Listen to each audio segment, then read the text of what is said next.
Hello, chat.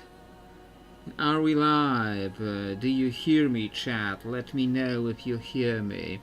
YouTube, not YouTube, OBS, the YouTube studio panel inside OBS is telling me that we are live. So I assume that we are indeed live. Yeah, in case anyone, like, I don't even know if you can read the chat messages that were posted before the stream started. I never like really checked on anyone's streams. Yes, this is chat we're receiving. Good. Thank you, Houston. Thank you, Houston. This is Major Tom to ground control. The stars are look very different today. Yeah, like, if anyone is watching the VOD later and they see the messages that were posted before the stream started and they are wondering what am I talking about the crab, we have this emoji on our Discord server where we are playing our game, our TTRPG on a Discord server. We have this emoji that is the taken from a Pokemon. We don't do Pokemon stuff, at least not yet. But the emoji is taken from a Pokemon because there is this Pokemon from one of the later generations. I like the generations after Unova just kind of blend together for me. Like I played Black and White. I played Pokemon Black and White. I didn't play. I played Black and White 2 a little bit, but I never finished it. I started it. I started Black and either Black 2 or White 2. I don't remember. I started it. I never finished it. But since after that, since Unova, all the Pokemon generations kind of just blend together for me. Because it's just all the weird new stuff they added after my time. But there is a Pokemon from one of the later generations, like generation like 8 or 9, something like that. This crab Pokemon that it is called Clove, I think. CLAWF, Clove. I think that's what they call it. And this crab has this hilarious face, like I think this face is supposed to be like. I don't know what that face is supposed to be like, but nobody else reacts to that like me. But when I see that crab's face, all I can think of is ah. That's what its face looks like. So I made a cutout. So I made a cutout of the crab's face, and I used just the face of the crab as an emoji that is coded under like just 5 A's, just 5 capital A's is coded under that in our server. And whenever like something bad happens or like we want to express our displeasure at something happening, like we post this emoji that is like just this crab's face, this claw's face. So that is like one of our like top emojis. That is one of our top emojis, and also BTN Temp. BTN Temp, like if you're not familiar, it's in World of Warcraft. There is a picture of Samwise Didier's face. Like Samwise Didier, one of the original artists and designers for Warcraft and Blizzard in general. He designed a lot of art for Warcraft, for the original Diablo, for StarCraft. He and Metzen did a lot of that art back then, and his face is on like a temporary button, like when it's not really used anymore, but like years and years ago, back in like vanilla, whenever you would see a button for something that you are not supposed to see a button, there would be Samwise Didier's face on it, on that button. Like because normally the enemy cast bars wouldn't have a button on it because you're not supposed to click that button. But you could make an add-on, and that add-on could make you display the buttons for all the spells, including like spells on NPCs and enemies that nobody ever assigned a proper button. And when nobody assigned a proper button, it showed Samwise Didier's face. And his face, like he's smiling, like in that face, he like smiling, like he has this like like approving smile, so like something really cool happens, something really good happens. Like we do the BTN temp button, the BTN temp emoji, like the Samwise Didier's face emoji, and those are like our top two emojis that we use. Besides emojis that are like not really emojis, that we use for like functions for the game. Like when we are typing on Discord and we want to like signify like which enemy we are targeting, I actually uploaded the WoW raid markers as emojis on our Discord server and on Roll20.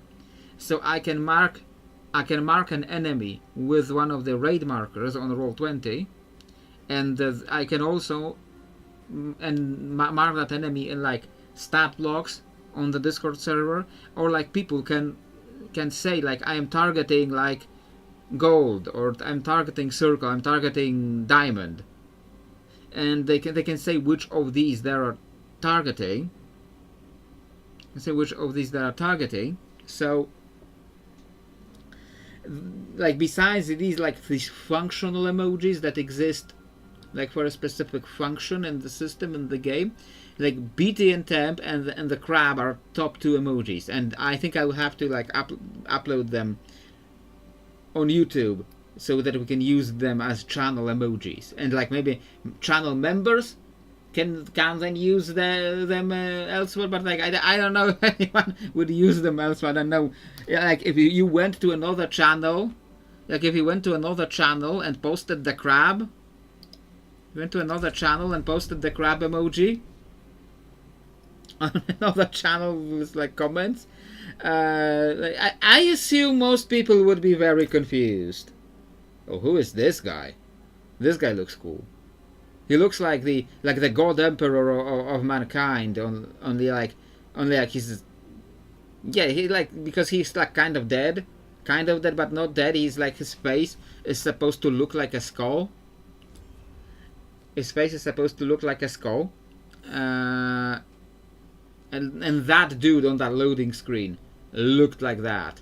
Like that was probably a helmet, not his actual face. It's probably like a helmet. Oh, I have a talent point to spend. Didn't know that. You think that's a boss, Gregoire? Okay. Gregoire sounds like a nickname someone would get. Ravager, I'm actually using this. There's this Touch of Death. Counter attack, the Hunter. Toxic Skin, Touch of Death. I could like even unspec it, but like then what I would put the points in. I am using this Rake. Yes, no, this is Taraj, this is Rake. So sure, 6 points now in this. Like people will be very confused if you went to like BT and temp, the Samwise Didier's face. Like people would probably recognize that because like, it's very famous in like World of Warcraft circles. But the crab might be a little bit confusing. It's like a very much our own kind of meme for our own tiny little community. But yeah, we can add it on YouTube to be usable on our channel, and technically you would be able to use it on other channels if you are a channel member. Oh, we have 2 channel members now. I think I mentioned that on like a previous stream. We have a second channel member who came to the channel from a Fiverr gig actually, because like he asked me to make a tiefling to write the backstory for like his friend's tiefling character, and I mentioned that I actually had just like finished making a video about tieflings, So you're like, oh cool, like when is it out? I love D&D YouTube channels. When is it out? So well, it's gonna be out for everyone tomorrow, and posted the links, and he must have been very impatient because he signed up for channel membership immediately. Says he's a fan now. So like if you're hearing this, like I will check your nickname if you're hearing this, if you're watching this now somehow, or if you are watching this as a VOD later. I will check your actual nickname before I make the video tomorrow, and I will give that shout out in the video tomorrow. So that will definitely happen. Got a second. So things are progressing. Got one order today, which is like technically a downgrade from what's been happening like the past like 1.5 week. But the past 1.5 week was like a lot of orders, a lot to keep up with. So if it's like one order a day, one order 2 days, that's fine. That's probably a tempo that I can keep up with. Also, we are right in front of this place. It's called Ghoul Run. When last we met, when we got here, like on the last stream, we were dealing with Lorathnar's like drunk old man's business. Like we found him drunk off his ass in a gutter, and we had to like actually like pour water on his face to wake him up. He got to his senses. We wandered around. We checked out this monastery that was the Orbay, not Orbay, Orbay monastery, because it's not German. It's very clearly not German, as we can see on the attached picture. Orbay monastery, and checked out this monastery full of demons, obviously. Fought the demons, and now we came here. Like the moment we come here, Lorath is like, oh, like Elias is like in there. Like shit, we're gonna need like an army or like siege weapons and shit. Like okay, so you Nephilim, you get in there. I'm technically not a Nephilim in this game. Like I don't never call you a Nephilim actually in this game, but come on, like come on. I'm like dealing with like lesser evils, like prime evils in person, less solo. So like I'm definitely some kind of a Nephilim. So Lorathnar turns around and says like, okay, so we need siege weapons. So Nephilim, so you go in there. So turns out we don't need siege weapons. We have me. I am enough to make up for siege weapons, apparently. So I think it's time to. You screwed up once more. You just transfigured your weapon and made it unmodifiable. The weapon rolls plus X gem strength. You forgot to add sockets for gems. You got the rarest affix on an item you cannot add gems to. So maybe I would advise like focusing on the stream or on the game, or otherwise it might not be very easy. But yeah, I think it's time we can finally get in there. We're in Ghoul Run. Do we have like a few items in here? I would like maybe have picked this Silent Bane over that quarterstaff, but now it has a legendary on it and the sockets, and I need to. And I need to like move the imprint again. It's like it's too much work. Maybe later. This is just probably the saddest thing that ever happened to you. So you do that all the time, or is that the saddest thing that ever happened to you? Like which is it? Like if it happens to you all the time, it can't be the saddest thing. You know what I mean?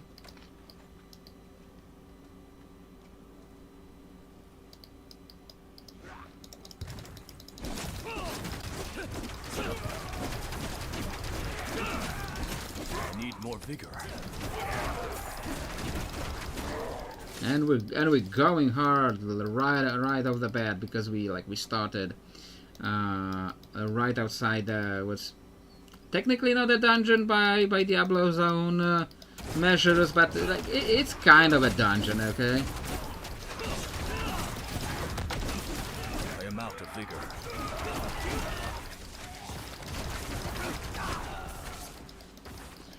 You forgot to add one of the steps before transfiguring all the time, okay.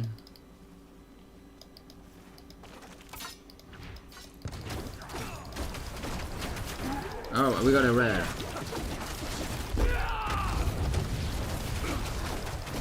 Or an elite.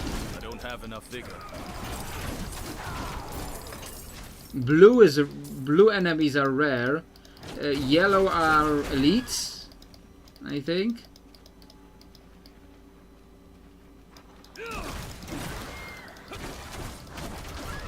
Also, I feel like these enemies here like have a kind of like a low aggro radius. Normally, when I'm inside the Diablo, it feels like the enemies are coming at me from like way too far away.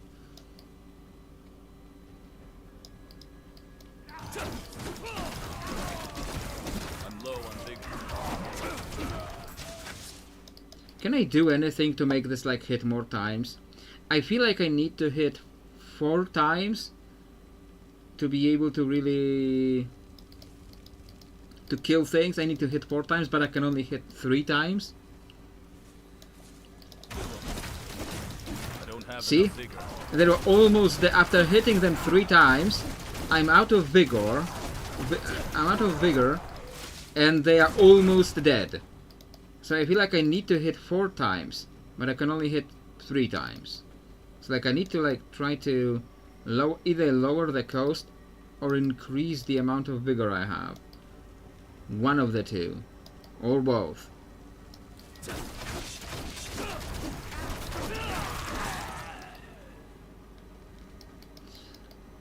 There's the hour that you summon a jaguar to strike with you. Like, you mean like the ultimate at 1, the hunter? I am out of vigor.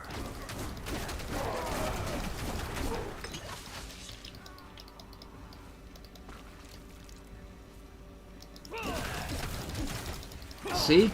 Like 3 hits and they're almost dead.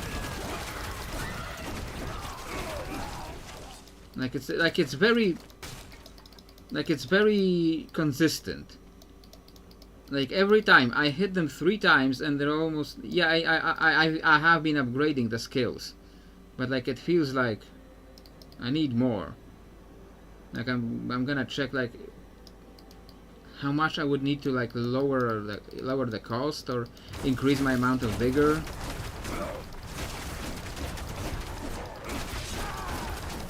Like how much vigor do I have? 106, so you can increase it. If it was like exactly 100, that would mean that it's probably static. Like there were, like in Diablo 3, there were resources that were so like static, that were always like 100. I am out of vigor. But seeing 106.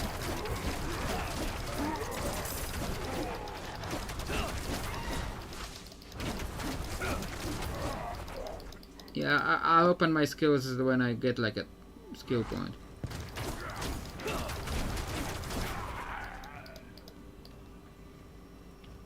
So you can increase it with affixes and enchants, yeah.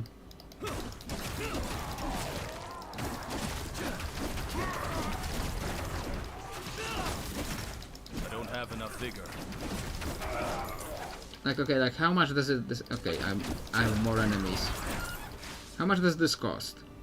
29. If I want to hit 4 times, I need 4 times 29. That's 4 times 30 minus 4. That 4 times 30 is 120 minus 4, 116. So I need 106. So I need 10 more vigor. So I need 10 more vigor to be able to hit people 4 times, or lower the cost, or lower the cost. I have no idea what I'm doing besides like just killing stuff. Like I find the market square, it says. I need more vigor. So just wander around and kill stuff. Okay, I guess that works.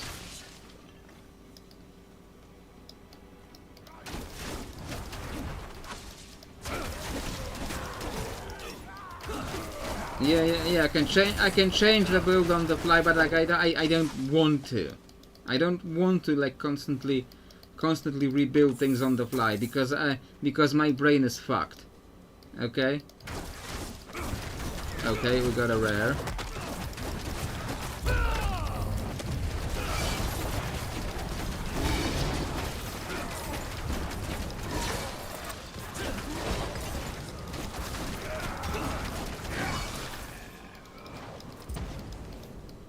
Well, I can still complain. Like I'm just, you know, I am thinking more about like the actual character design than I normally do while playing this game. Oh, I accidentally found the objective, so I need to do other stuff first. I'm just, you know, actually thinking a little more about what I want to do with the character. Normally I just go in, like, see, because my brain is so fucked. When I open the talent points, and I see all of these icons. I see like this whole smattering of all these icons everywhere. I see all of this, and my brain just kind of glazes over it. Like, okay, that's too much. That's too much stuff at once. Just click on something that looks like it makes sense, and continue. But I'm trying to think about what I'm doing here, and like a rake. This is what I was talking about. Like, so like next rank increases the damage. So it doesn't decrease the cost. So this reduces my cooldown. This guy grants a stack of ferocity, no. Speed, no. Rake manifests a spirit jaguar which rakes a random enemy, dealing 293 damage before exploding. And this does what? 20% larger. Huh.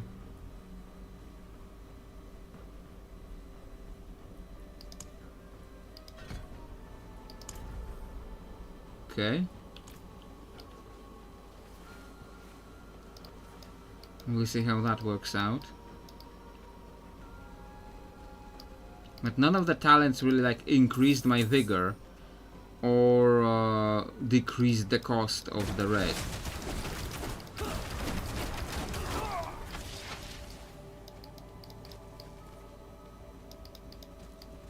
And a lot of dead bodies in here that have nothing in them.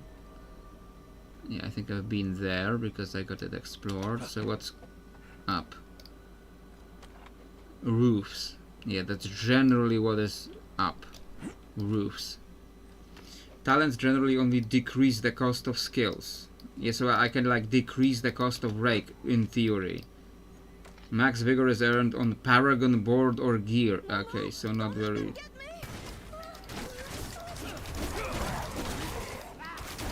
Okay, yeah, I think that improved things. So I think that is a better talent for me. But you know, like I keep telling you, like my brain is kind of fucked. So like, I feel uncomfortable making these kinds of changes on the fly. Like I need to like rethink and plan things. Have you seen someone named Oyun? I don't know.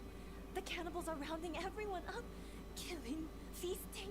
Yeah, Oyun is definitely like a Turkic name. The prison, So this is supposed to be definitely like a Turkic kind of place. Like kind of like steppe Turkic. Maybe there is a chance Oyun lives. Because like Turkic is not like, for those who are not extremely familiar with history, Turkic and Turkish are not the same thing. Okay? Turkic and Turkish is like German and Germanic.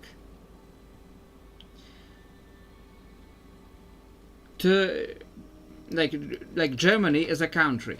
Yeah? So German is something from Germany. That's something that is a Germanic is like the tribes, like the Visigoths.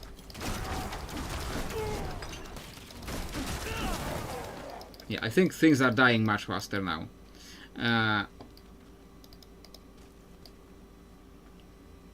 So like Germanic is like Visigoths, Ostrogoths, the Suebi. What is it called? The Cherusques, like the Odoakers tribe. That's the Germanic. Like that's the same difference with like Turkic and Turkish. Like Turkish is modern Turkey, modern country. Okay, that's a big one.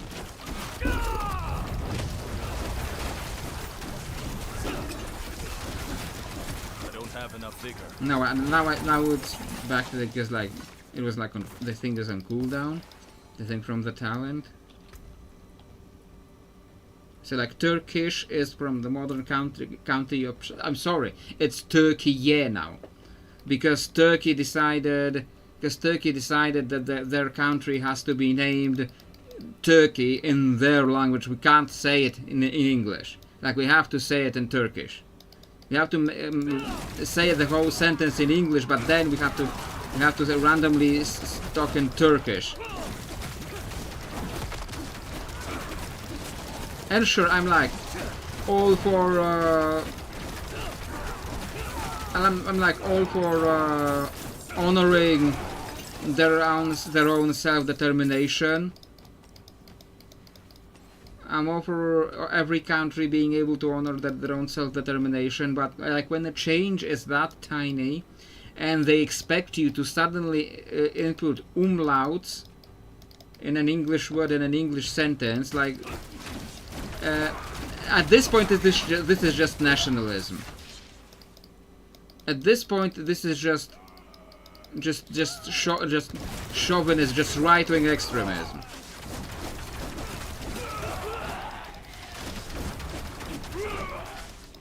Like, can you imagine if Poland expected everyone to write city names in Poland with the proper spelling? Like people would never write it correctly.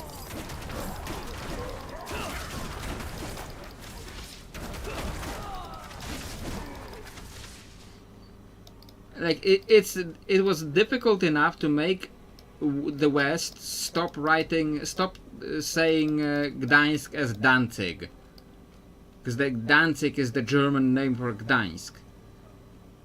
And like it was hard enough to make people stop saying Danzig. But like imagine if they like expected everyone to start saying Warszawa instead of Warsaw, like saying Kraków instead of Krakow. Like that would never happen. Like people never will do that. They would never be able to. Or you know, Szczebrzeszyn. Szczebrzeszyn, bo w Szczebrzeszynie chrząszcz brzmi w trzcinie i Szczebrzeszyn z tego słynie. And that's about as far of that poem as I remember. I remember that. W Szczebrzeszynie chrząszcz brzmi w trzcinie, bo i Szczebrzeszyn z tego słynie, że w Szczebrzeszynie chrząszcz brzmi w trzcinie. That's about as far as I remember from that, and like maybe that's it. Like, I genuinely don't think that might not be more to it. Or like, you know, Grzegorz Brzęczyszczykiewicz was a made-up name. Okay, it was like specifically made up to be like difficult, because it was from the people watching are not aware. It was from a Polish comedy, an old Polish comedy that was like running like every year at Christmas when I was a kid on Polish television. It was running literally every year on Christmas. They would be running how I caused World War II, how I started World War II, and the dude, it is about a Polish dude called Franciszek Dolas, and he thinks he started World War II. He didn't. He thinks he started World War II because he was like this con man. He was like this cheap con man, and he was forcibly conscripted into the Polish army. And he was conscripted like right at the eve of World War II.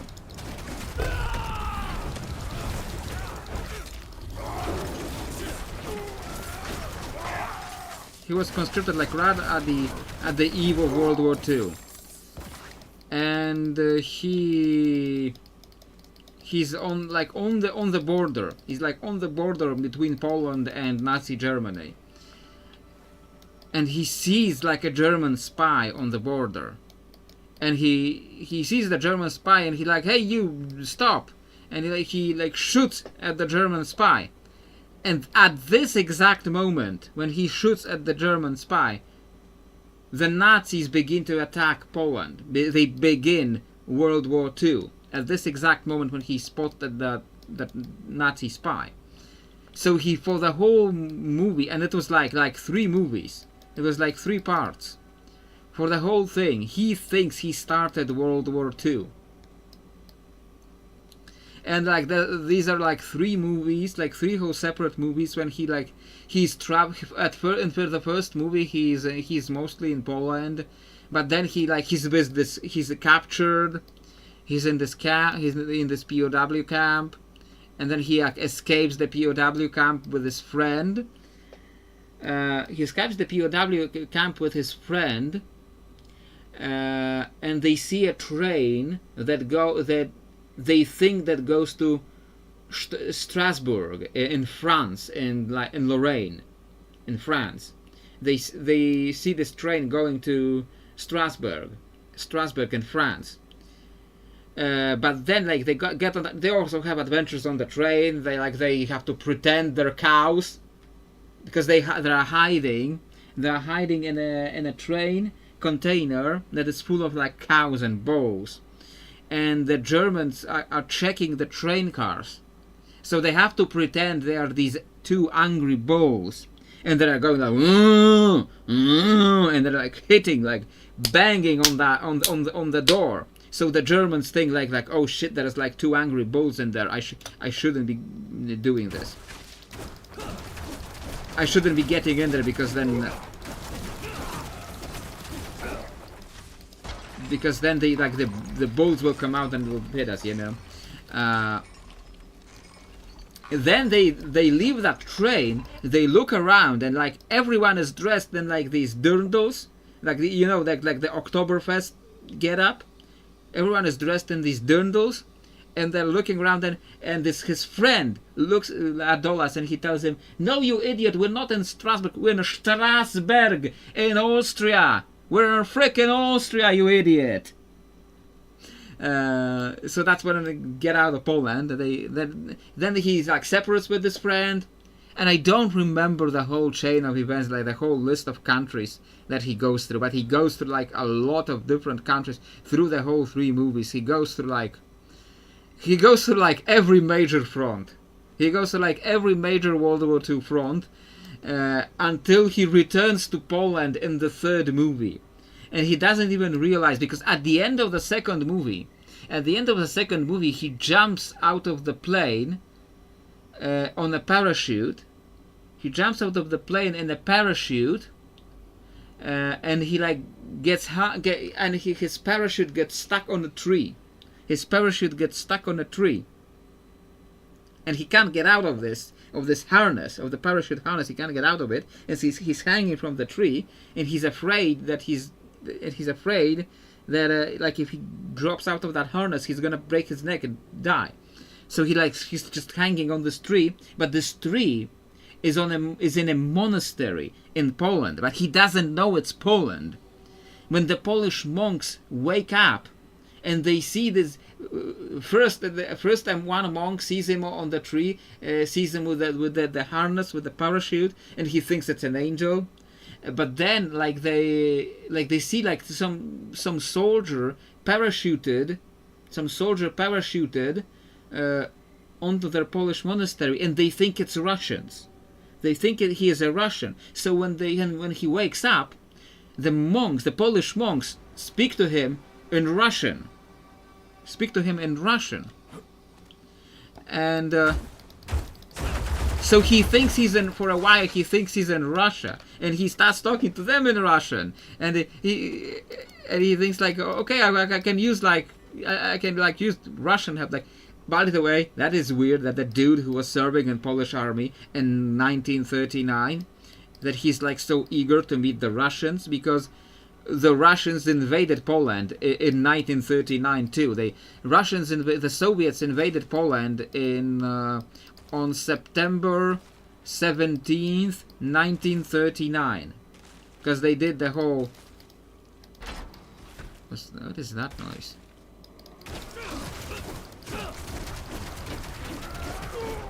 Like, they did the whole like double attack from both sides.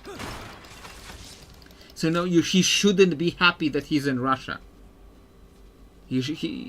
Because like people, like a genuine Polish army officer at that point in time would not be happy about being in Russia. I need more vigor. Yeah, I'm still not quite killing them. Like, it's a little better. Like, it's a hilarious comedy. Like if you don't speak Polish, there are probably like translated versions, because it's popular enough that like maybe like Polish Americans wanted to see it. Like maybe like Polish Americans wanted to see it, so maybe they translated it into English. So maybe there are like English versions of this movie. There should be like an English version of the movie somewhere. So like it's a genuine like very hilarious comedy, even if you like don't know like the very like culturally relevant references. It's still very funny comedy because of like the just the like the situational comedy of the whole thing. Like when he's like the whole scene that people know that people know from the movie, like maybe like Czechs and Hungarians know this scene from the movie, or like Germans know the scene from the movie when it's still in part one, and he's captured by the Nazis. When Dolas is captured by the Nazis, and he's trying to make things hard for the Nazis, and this German officer is sitting there like, and he's like asking him, Name, meaning name, Name, Grzegorz Brzęczyszczykiewicz. And the German is sitting there. Like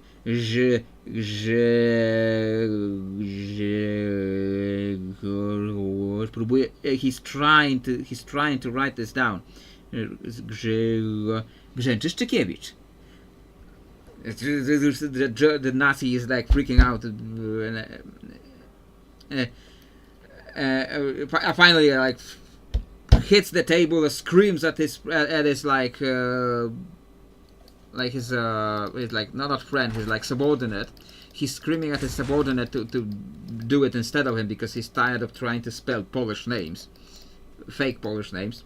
So so Dolas comes up to this to the younger German guy, and the younger German guy doesn't know what's going on. He doesn't know what's happening.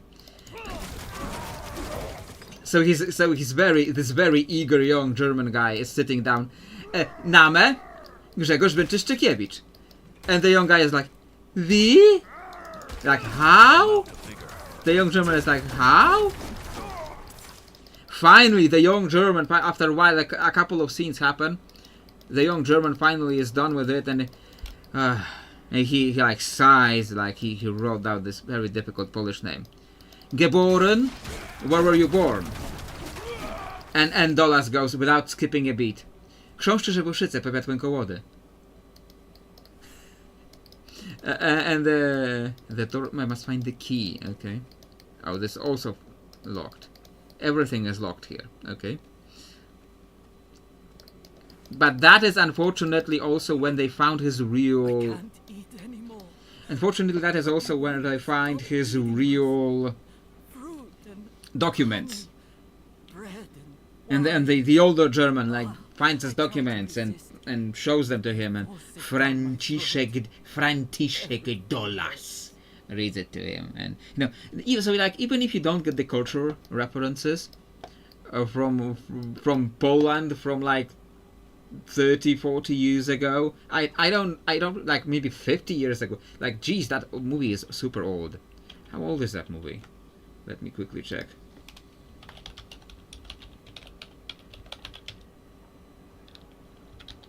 From 1970.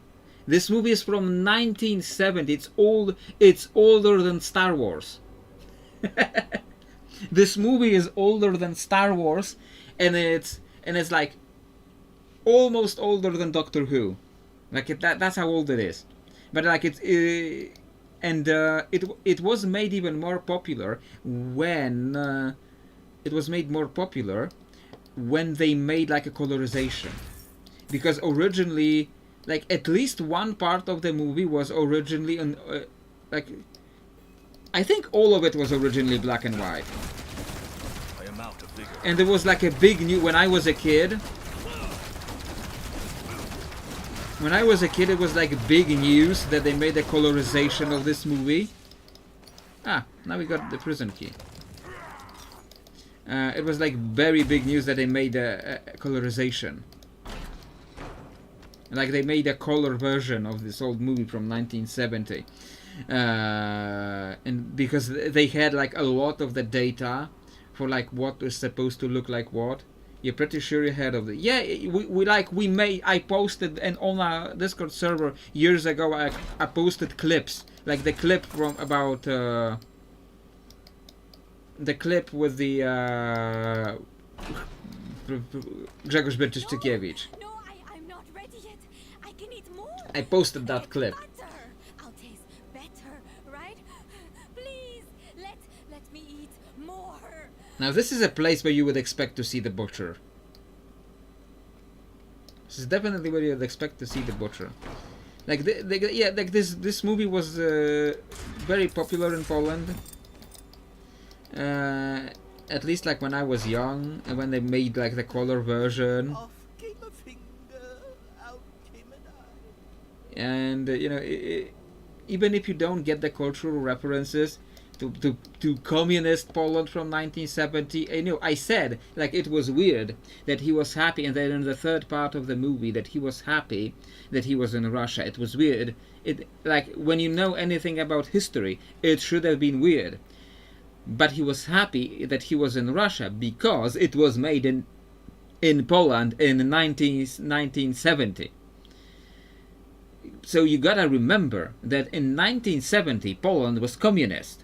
So this was made with like, this movie was made with like help and support from Soviet Russia. So it had to show the Soviets in a positive light.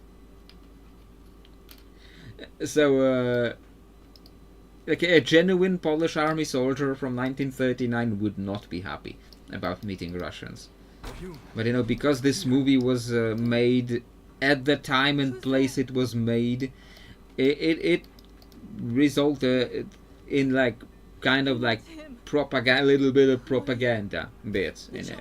But regardless of the propaganda, like it's just the comedy is something I will always remember. At least like the bits, like when he was on a submarine and he also crashed the submarine, like there was a bit when he was in Italy. It was sealed off years ago after an earthquake. There was a bit when he was in Italy. He was in Italy, and he found this Italian chick. He found this Italian chick because he was kind of a playboy, and like he liked picking up random women. So he finds this Italian chick, this hot Italian chick. But he doesn't speak Italian. She doesn't speak Polish, or apparently any other language that he speaks. But he's still trying to pick her up. He's miming to her. Like they are communicating somewhat. Like they're kind of a little bit communicating.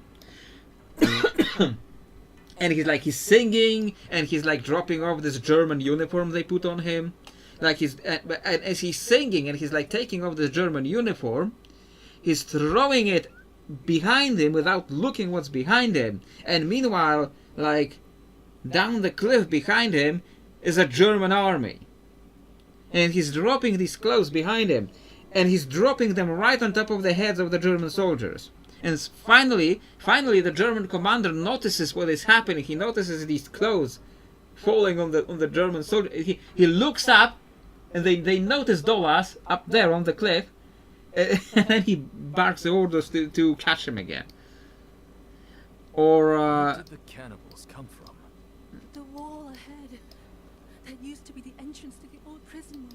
I expected an answer to like a more general question: where do the cannibals come from? Like they used to be barbarians. They used to be an offshoot of the barbarians from what's it called?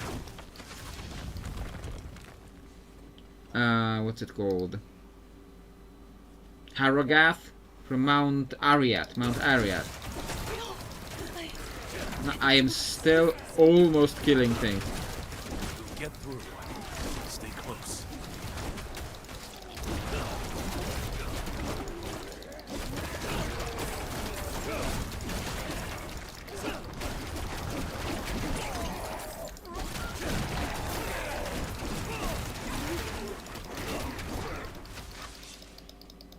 So like there's this whole bit when he's in...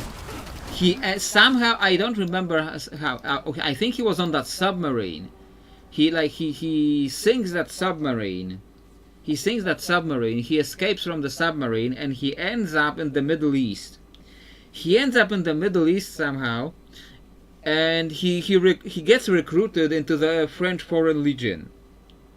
He gets recruited into the French Foreign Legion in the Middle East. Like, I don't remember where exactly he is. It's like in Syria or Arabia, somewhere in there.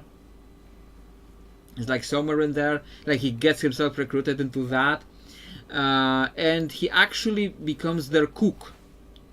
He cooks for them. And he cooks so well that when, like, the French discovered that he was supposed to be like some... that he was a con man.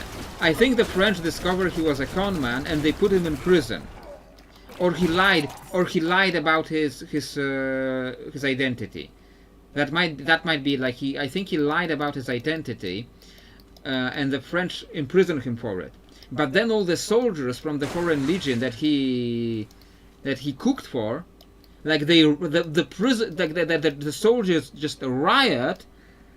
Because they put the cook in prison, and he was like the best cook they had in years, and they end up having to free him because of that. But then he gets away out of that. He leaves the French Foreign Legion, and I don't remember how he gets from that to Russia, to not Russia, actually to Poland. He thinks he's in Russia. Like I think I'd need to like rewatch it.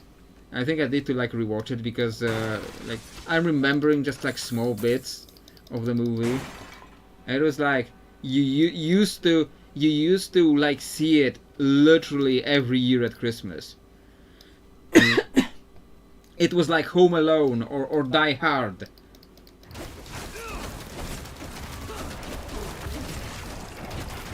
Why this was a Christmas movie? I don't know, but it was.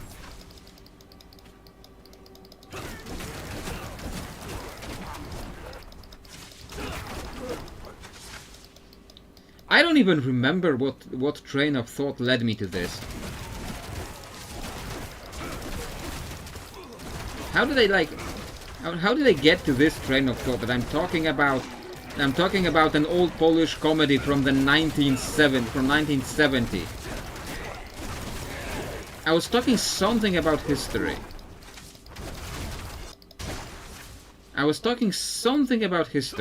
And was like, yeah, like you got to remember from history this and this, and that train of thought somehow led me to talking about this movie, and then I forgot what got me there.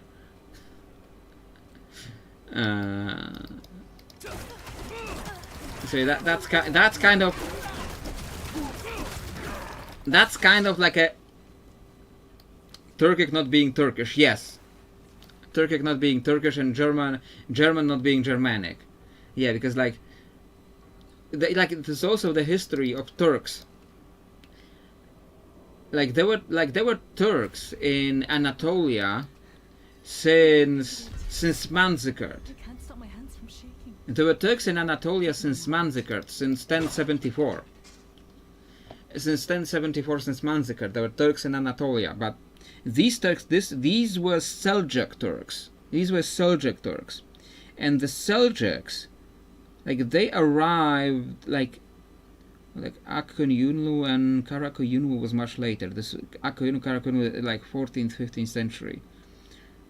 Like Seljuks, like they ruled much of Iran. Seljuks ruled much of Iran around this time, I think. Yeah, I think they arrived like in 10th, 11th century. They arrived in Iran. They ruled much of Iran after conquering it, and then like they attack Baghdad, and they actually make the Caliph, the Sunni Caliph, the Abbasid Caliph, their kind of a vassal. It's not quite vassal because it's not the European feudal system, but like they make the Abbasid Caliph their subordinate. And the Battle of Manzikert, they invade Anatolia. They win against the Byzantines, against the Romanion, the Eastern Roman Empire, and they conquer much of Anatolia. But these are Seljuks. These are not the same as the people who later created the modern country of Turkey. Because there was a bunch of like Turkic peoples in the steppes. It was like, this is a huge category actually. Like when you look at the like Kazakhstan and Kyrgyzstan, one of the stands is actually Iranian. I never remember which one. I think it's Tajikistan that's Iranian. And Kyrgyzstan is, I think, is Turkic. Kyrgyzstan is Turkic. Like Uzbekistan is definitely Turkic. Kazakhstan, like these stands, these Central Asian stands, they are Turkic.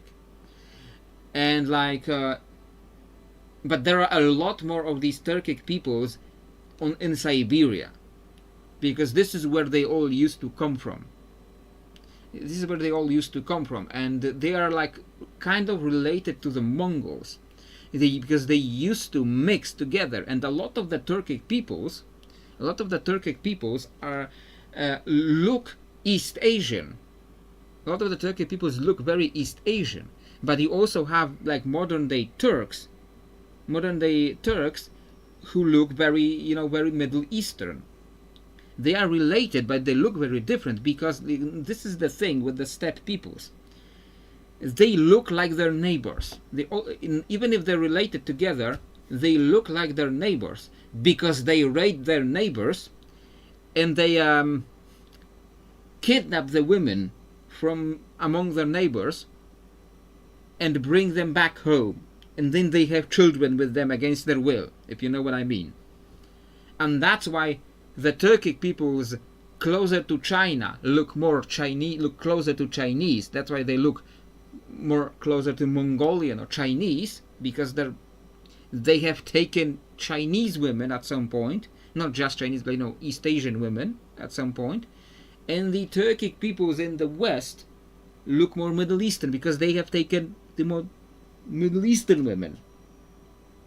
But they're still related to each other. And I started with this all because we were looking for Oyun. And this is definitely a very Turkic name, not Turkish. Turkic name. This is a very Turkic name, and I know that because when I was looking to name an NPC from frickin' Tuva, this exact name came up. Yeah, maybe let's talk about actual Diablo. What do you know about Elias? I saw him at the Royal Court. He walked in. So I guess this is another of those streams where you're just talking about like random stuff. I must have been talking about Franciszek Dolas for like half an hour About the strange man all night. or more. That was the last time they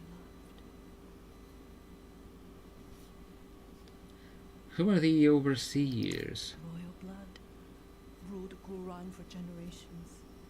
Decadent and cruel. It's worth talking about the movie because it's, you know, so it's a classic comedy. I was waiting for Zelaya at my home. When I realized she wasn't home, I tried to run. So yeah, dry steppes. Caught me. Dry steppes, also known as the WotC,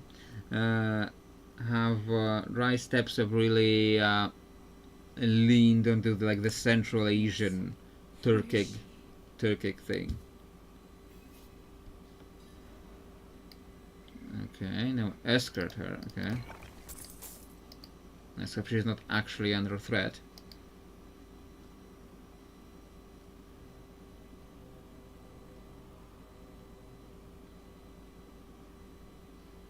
Keep that beast quiet. I see Loroth in subtitles, but I don't.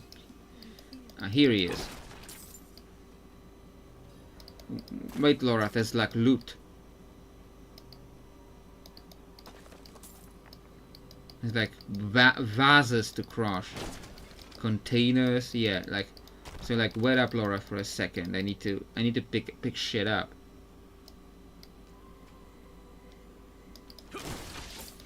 But now I've pretty much finished the topic of the movie, and I know what I'm talking about now. Oh, you. Oh, you've come back to me. You waited. Kept History. yourself in danger. I can always talk about Stubborn history. cow. Of course I waited. Where would I go without you to tell me? You do have to wonder, like, how From here. did this cultural hodgepodge that is the estuar continent of Diablo, how did this come to happen? Lorath here sent this one to find you. They need your help getting into the palace. There's an old escape tunnel. The entrance is in the caverns nearby. Behind an alcove marked with the Overseer's cross. Twin sabers joined at the hilt. Press the left pommel to open the way. Caverns. I will not remember that. Could be worse. I hope my character remembers that. Wanderer, thank you. Take care of yourself. Let's go. Hey-ya!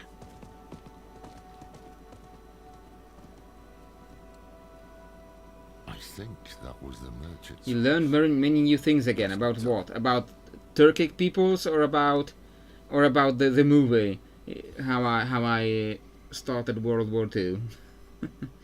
But like look at the map. Like look at the map of the continent. Like look at the hodgepodge of cultures we have here. Okay, this is like Scottish. Alright, mate? This is like Scottish. Now this was Russian. Fractured peaks. This is Russian. And now we are in like Turkic. Cat Bardu. And like this is just English. Yeah, so does not help. This is just like Ghoul Ran as like generic fantasy, so it doesn't help us. But like, okay, this is like Turkic. This is like Scottish. This is Russian. This is Turkic, and this is like Arabic. Kyrgyzstan is like Arabic. Hawazar, I have no idea what's the culture in Hawazar. I have no idea about that. And this is, I guess this falls under Kyrgyzstan, so this is still like kind of Arabic.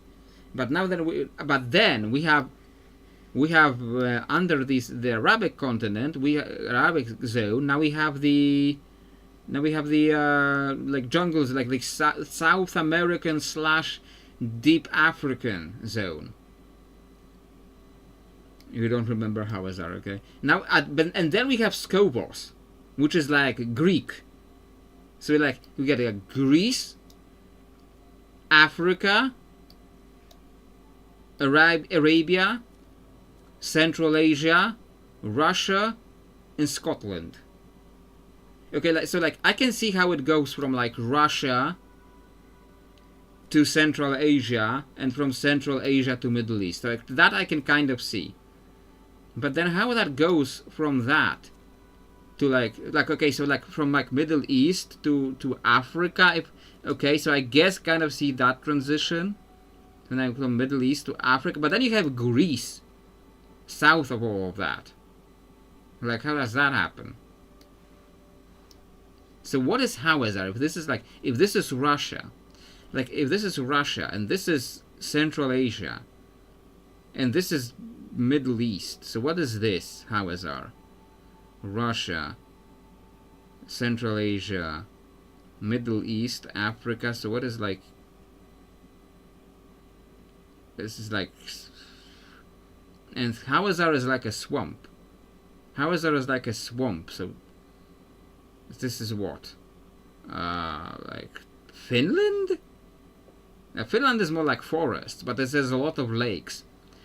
Finland is more like a forest and it's pretty cold, but this place looks pretty warm. You know, when we first met, I So it's not like Finland, like something warmer. Something warmer, but not steppes and not Middle East. Good you've done here. I have no idea what Hawazar would be. We shall see. Like the name itself, like Hawazar, like it's the name itself is like kind of Egyptian. So is that going to be like increases damage? So maybe like maybe it will kill people faster.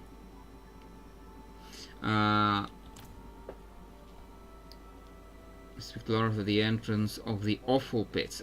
Awful pits. Yeah, that's a very encouraging name. Like, what would Hawazar be like in this configuration? Like it's not going to be like the Caucasus. I don't know. You think it's Fantasy Florida? Okay. Oh, because swamps.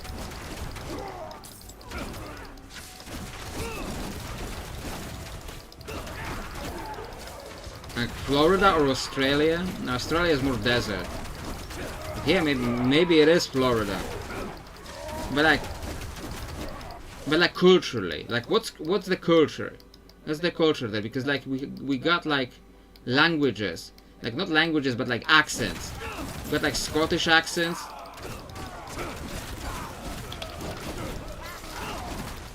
Swamps, cutthroats, or Louisiana. Like swamp witches, that like makes me think Louisiana, because the voodoo is Louisiana, and I accidentally entered the cellar thing. So maybe it's like Louisiana, the bayou, and there is like the Africa zone is very close by. Like a mix between like the more European zones and the more. Oh no, it's an Oblivion Gate.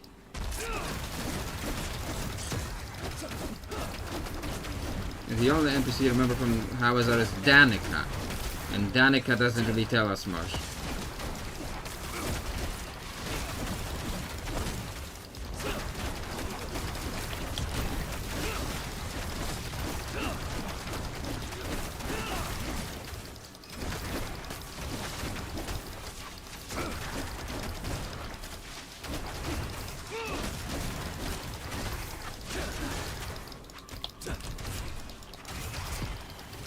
Come on game, I'm pressing the button to attack.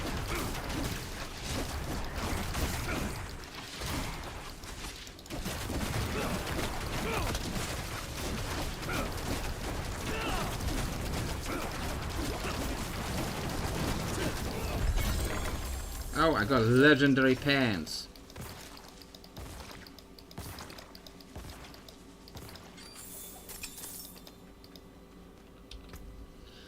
So I have no idea what that should be.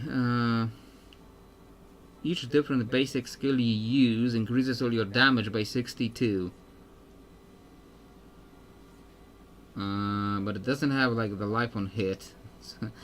And chance on hit to restore primary resource. Might actually take that. Yeah, transmog removed. And legendary pants. What are these legend? Casting a gorilla skill in the mystic circles empowers them to periodically grant you a berry. So yeah, I'm not using that. I'm not, I'm not using that one for sure, because this is like a gorilla thing, and I'm not doing gorilla.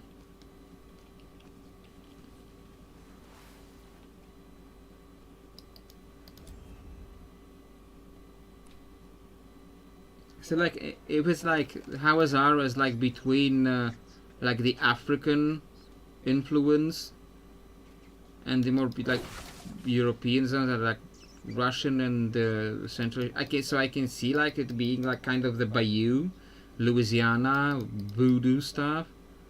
I can see that kind of happening. But also, where am I going?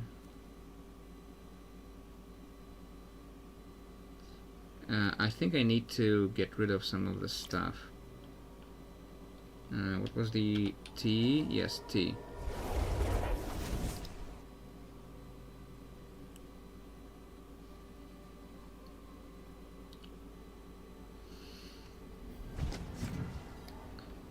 But I have, of course, I have no idea if that is at all what Howitzer is going for, because I have not really played the game before. Good salvage.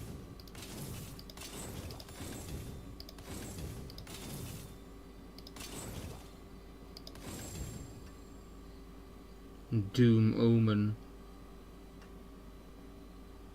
Plenty worth keeping.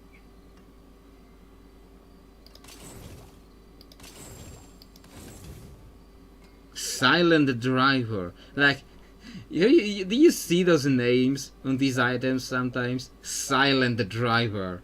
What is that name? I'm keeping Silent Driver for the name. That got most of it. I'm keeping Silent Driver for the name for a little bit. Rival. Brimstone Rake. Night Tendrils.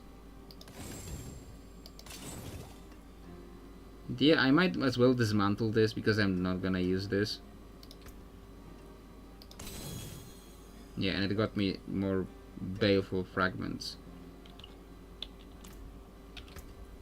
And I'm keeping the Silent Driver for a little bit, just to, you know, just to show it, just to keep it for the name. And I'm freezing up for some reason. I'm not freezing on this. Like the stream is fine. I'm still I'm live, yeah? Yeah. Silent Driver, the weapon. You know, I would prefer if the driver did talk a little bit. Nothing is more awkward than a silent drive. Like, what are you supposed to, like, just sitting in some dude's car, in the back of some dude's car, and, like, just not talking to anyone, not talking to anything? Like, he doesn't have Wi-Fi, so you can't even be on your phone. So just sitting in some dude's car and watching the cars outside through the window. You try to make a conversation, but he's only just going, You know how awkward that is? Whichever one it is, if Elias succeeds, many more cities will share Gulran's fate. Our only hope is he hasn't completed the summoning yet. Well, I have a feeling that he has completed the summoning, and I'm gonna kill whatever he summoned. I have that feeling. Said the tunnel is in a hidden alcove.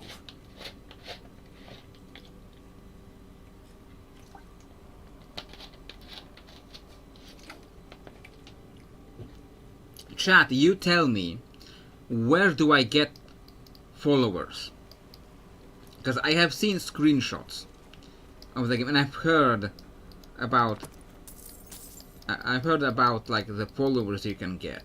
Like, where and when do you get followers? Is it like something that you only get in like post game, and you can't like level up with them by you?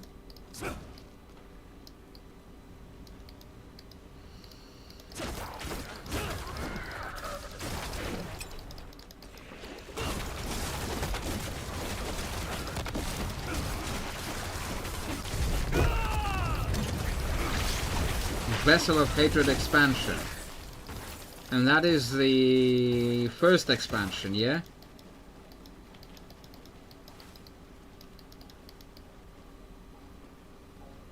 Come on game. That's the first expansion, yeah? So like, I have to go through the whole base game without any of these followers, yeah?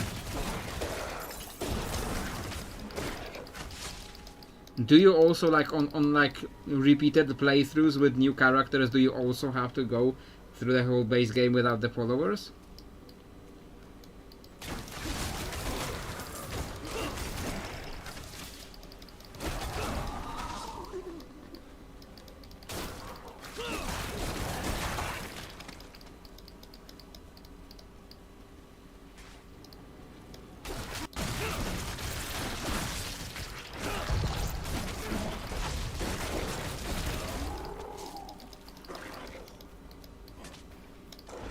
Like, why is Lorath like meleeing things with his like polyarm? Like, wasn't he like a mage?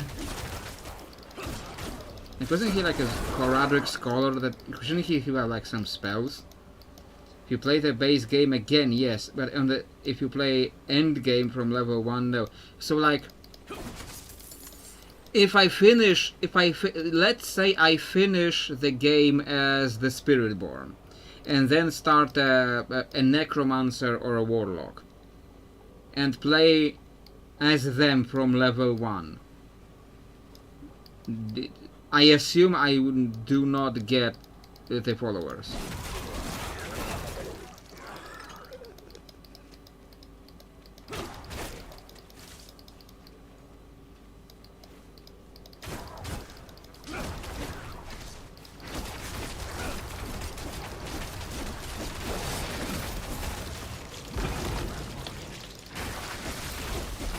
Need more time.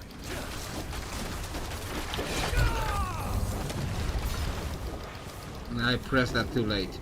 I was trying to press that earlier, but like it was my finger was a little off, and I wanted to press 1, but I was pressing 2 instead.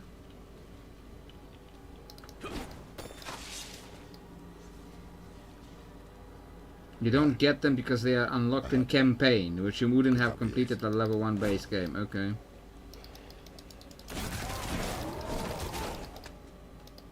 Because I thought it could be like a new game plus thing. You start with Lord of Hatred, you just need to go pick the map. Okay. Because I thought it could be like a new game plus thing. Like you just get bonuses that you unlocked in previous playthrough. And on new characters you can keep doing, you can get some things from the earlier playthrough. Twin sabers, just as Oyun described. Okay, I guess we're getting into the palace. And I'm like instinctively holding my fingers on QEWR.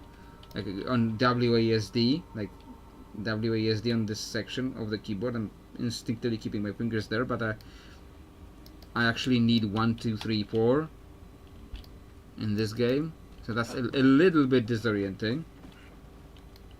You keep skill points from seasonal eternal map completion.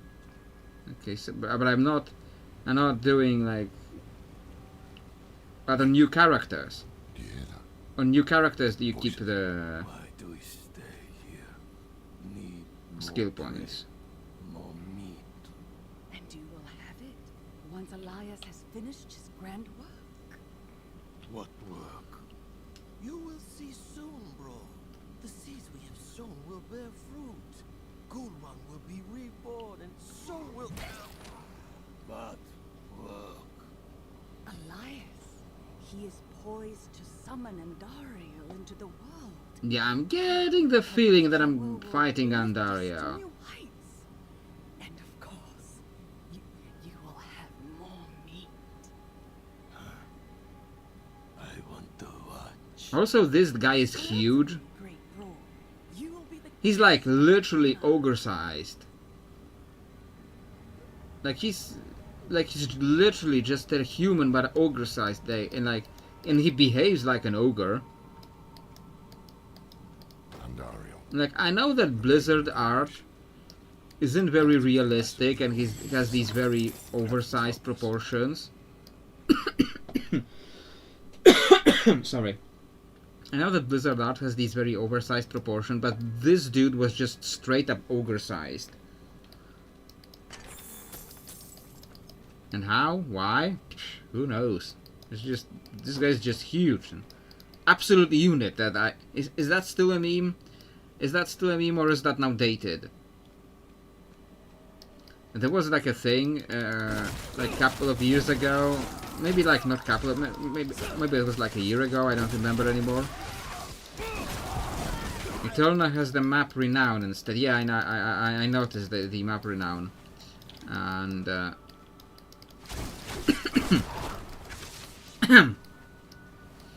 suddenly my throat is very dry. But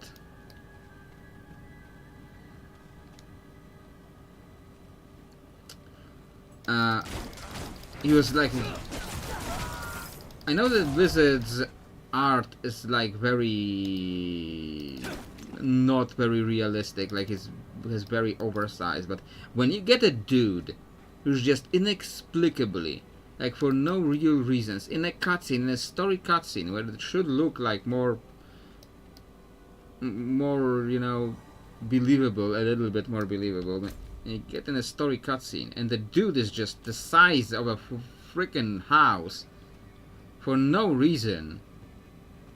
Like, you have to wonder.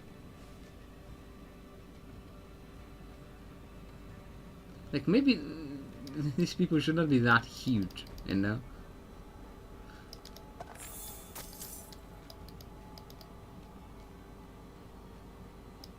I know that they were like going for like kind of an in Diablo 3 they were going for kind of an explanation of this by like alluding to the whole Nephilim thing, because, you know, Nephilim sounds a lot like Nephilim, and that's, you know, it's clearly inspired by the idea of Nephilim, of the Nephilim in the like the traditional like beliefs in the traditional like mythology. It's technically not, Nephilim are technically not canon, and Nephilim as we know them, as we understand them, are technically not canon in most versions of the Bible.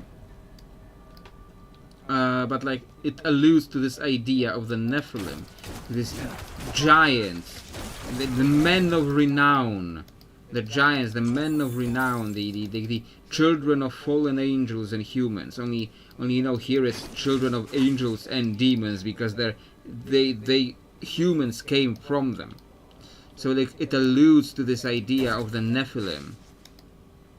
So the Nephilim were supposed to be these giants mentioned in the Old Testament. So like it kind of makes sense that the Nephilim would be like, grow to be like bigger, because they enhance this like kind of divine heritage of theirs.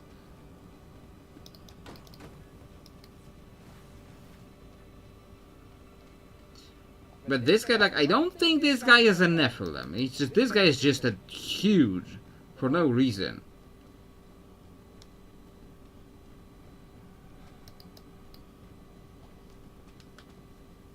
He has to be huge because he's a boss. I assume he's a boss. It's like the WoW rules when you go into a capital city and suddenly Varian Rin, who's supposed to be just a regular human, come on game. Where you go into the capital city and Varian Rin, who is supposed to be, he's a cannibal. Yeah, but how did this being a cannibal make you huge? Like, do you like grow in size from eating humans? Like, is that what they're trying to say? And there are other cannibals in here who are not that huge. So like, so they ate less humans so that they didn't get to be that huge? Is that what's happening? Elias's throne room now, okay. I mean, magic or whatever, yeah, it's like World of Warcraft rules. I can't use that. What happened?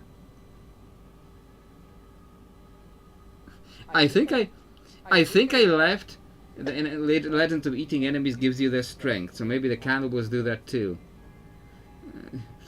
I think I like entered the boss room and then left the boss room before the wall came up, and I got locked out of my own boss fight. The master calls forth the maiden. Will not disturb him.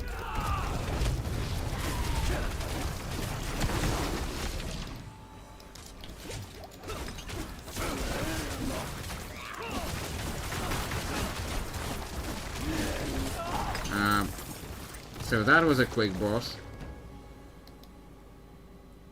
A gruesome collection of partially eaten corpses. Scraps of fine clothing suggests these may be the remains of the royal family. Okay.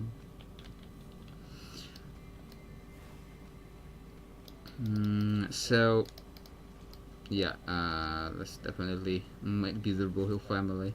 And here,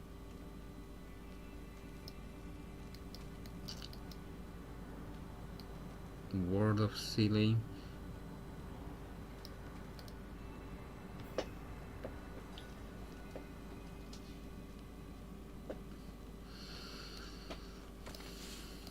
Look at all this. An archive of the Forbidden, handpicked by Elias himself. I think my Someone unknown, my whole brain power might have just expired somewhere, like in the middle of talking about all that, because now I'm having trouble like coming up with things to talk about, which is probably not a very good thing while I wanna stream. Something is glistening in there.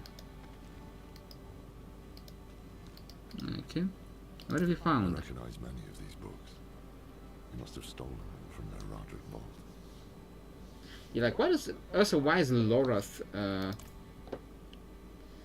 like meleeing things with a spear? Prophecy is unfolding before my Shouldn't he have like some magic skills from being a horror When room prime decades evils ago? come, they will find Like he no taught, easy prey. Elias. Like Elias used to be his student, Our rebirth begins. and Elias is like the super bad guy right now. Chained to the heart of Gulran. She will But no, I feed was on talking like suffering in the city of this is like WoW rules, where like why is when you go to Stormwind and you find Varian, and Varian is huge, or like twice the size of a normal human, like he's like twice the size of your character.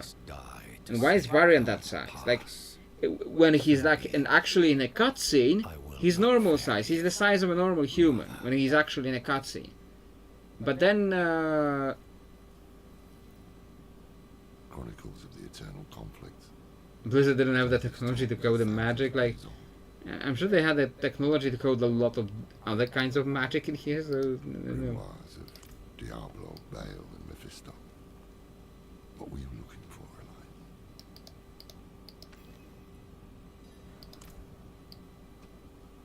Eli? okay. Discuss it with Lorath again. Andaria, chained to the heart of Gulran. Her evil will not stay contained here. It will drown the land in suffering. This is beyond madness. Quite the opposite. Elias's mind is clear for once. When I knew him, he was searching for purpose. I couldn't give him one, and so he found it in Lilith. I didn't stop him. I let him become this. Now is our chance to make it right, before things get even worse. Yes, we have what we need. The summoning will take place at the Temple of the Primes in Mount Sebol. Now to find a way out. Knowing Elias, he would have had an escape route in case things didn't go his way. Behind the bookcase. It does also show that it is getting late because I am starting to like poke holes in everything. And like starting to poke holes, like why is Lorath not using magic? Why is this guy huge? It's not that late, I've played for longer. I'm just being slow right now. Should have killed him when I had the chance. We must hurry.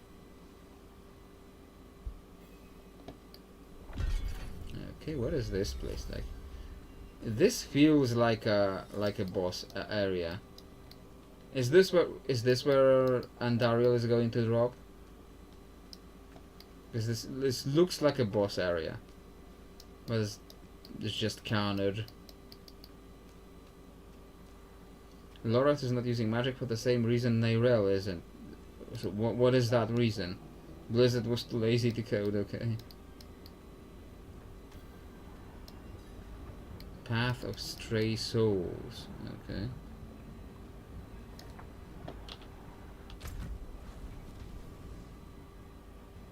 Oh, there's like a waypoint over there.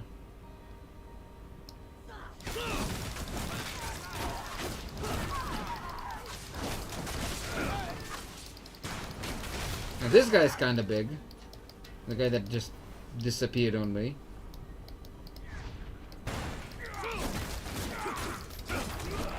They would feel too much like companions, and we can't have that. Well, we have companions now.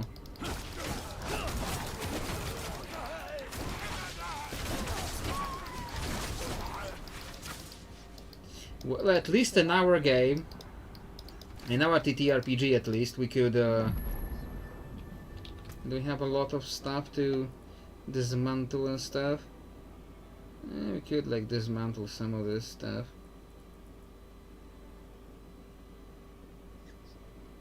Slightly more life regen, but less barrier generation, and less maximum life, but more armor. Less maximum resource, and I want the maximum resource, so it's not overall better. But that would dismantle like some stuff. But you know, yeah, they can go back and change things, you know. Like they have in other games, or even in this game, they have gone back and changed some things. Like in WoW, they go back and change things all the time. Because they kind of have to. How may I serve? Good salvage. Imp stock.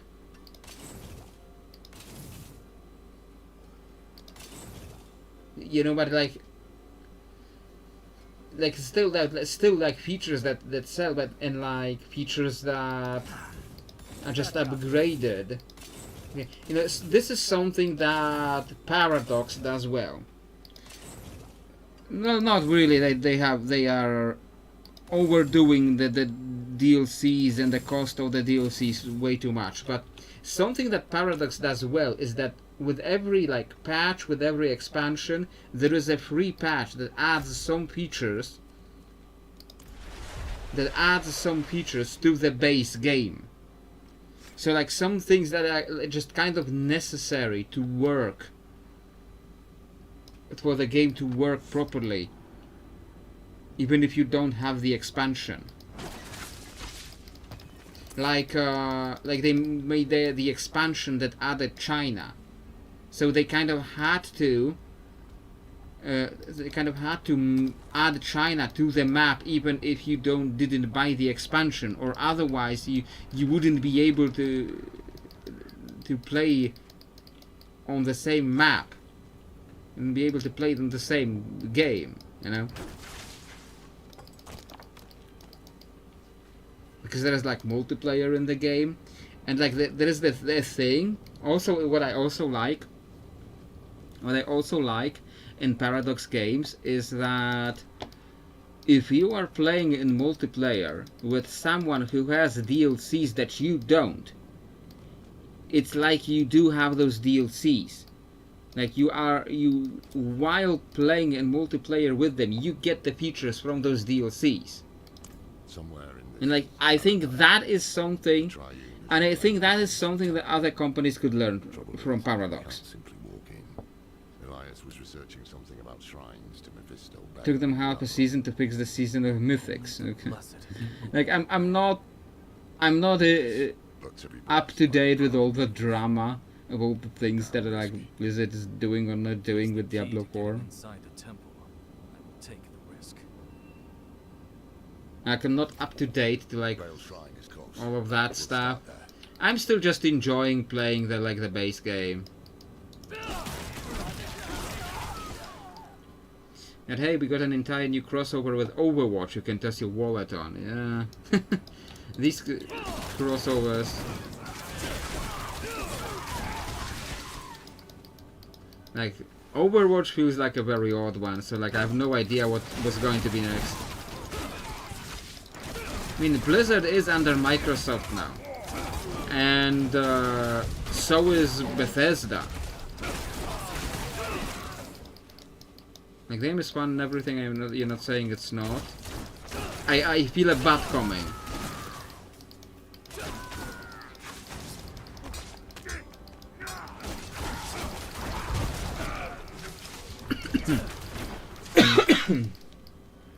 You're just saying that Blizzard puts more effort into shit they can sell you. Yeah, I mean, I get that.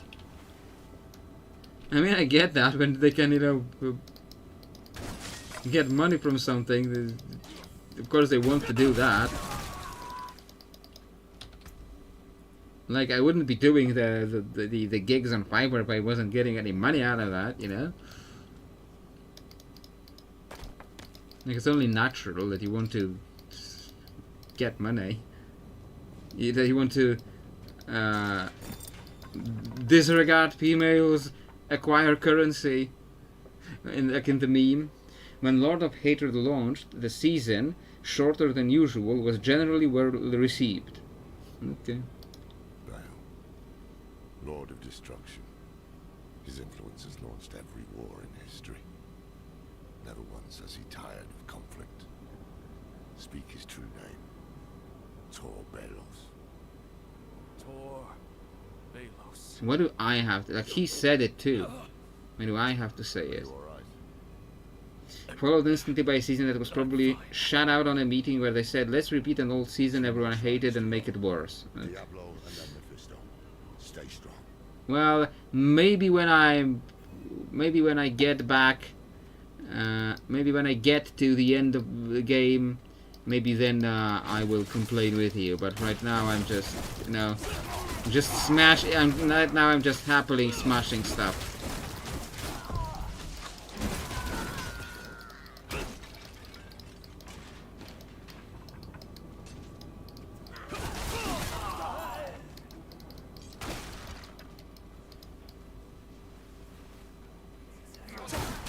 The mythics, which are supposed to be the theme of the season because the iconic mythics were too prominent, so they wanted people to farm different mythics. Okay. Instead, they made mythics nearly impossible to get. Okay.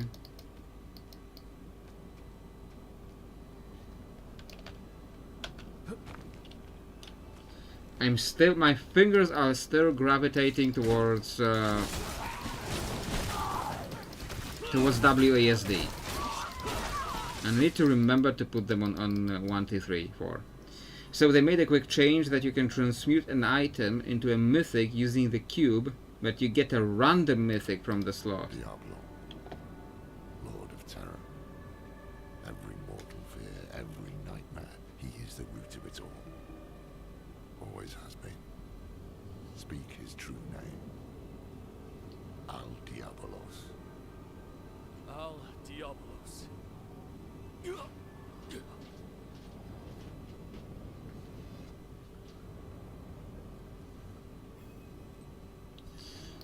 Okay, apparently Lorath just knows the true names of every single primeval.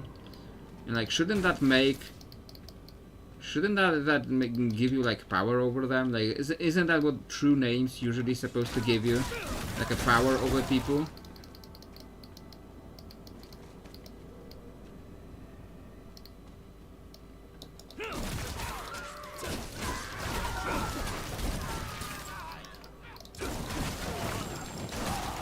They did patch up the mythics. I'm not reading the text while you're playing.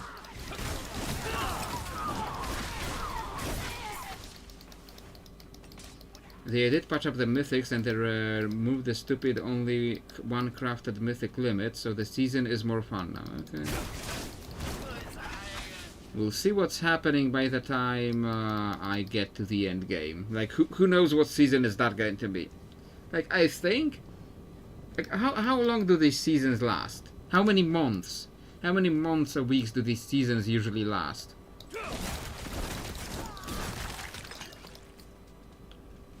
It's like, I want to know if, like, what are the chances?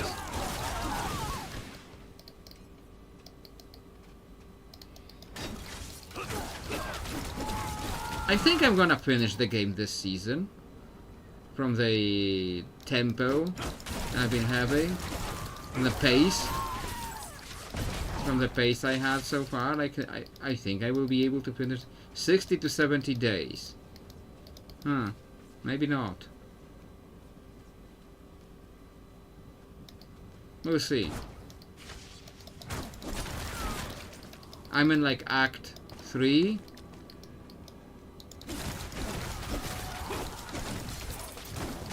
Yeah, I'm in Act 3. Out of like 6.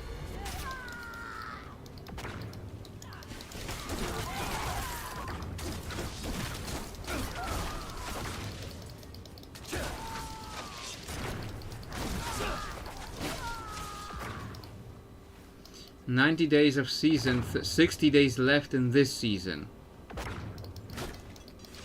Okay. Oh. What am I taking so much damage from?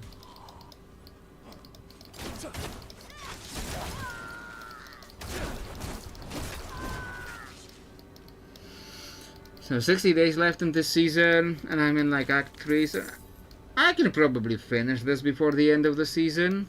I don't know how far I will get. Mephisto. Mephisto, Lord of Hatred, Father of Lilith. You need to be careful. Her blood is already a part of you. I can handle it. See? The power here is already agitating you. I told you I can handle it. Tell me what to say, and then go search for the temple. So be it. When you're ready, speak the name Dull Mephistos. Dull Mephistos. Like, Diablo is all Diabolos. Baal is, what is Torbalos, something like that. And meanwhile, Mephisto is Dull. Dual Mephistos. Oh, Dual Mephistos, not Dull. Okay. Fiery portal. Am I fighting Asmodan all of a sudden? No, it's Bloodied Wolf. We meet again.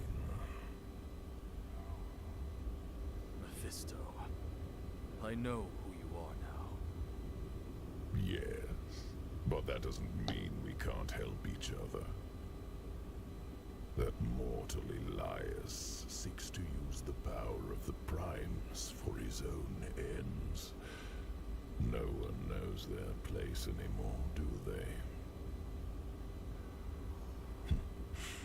His meddling has drawn echoes of the past to my refuge of hatred.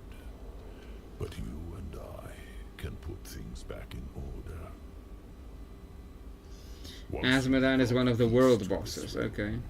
I will be able to She just popped up randomly on a loading screen, so I was wondering, like, am I like randomly entering into a lair with Asmodan? I don't know.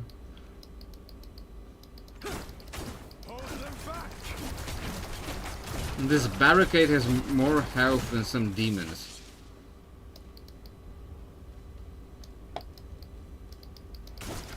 Slay Gorm.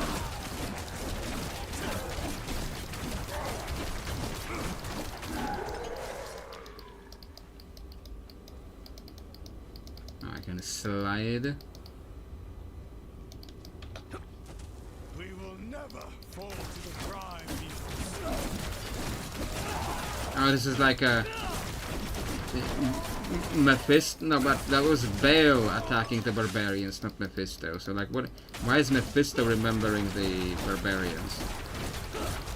Ulcathos, lend me your strength.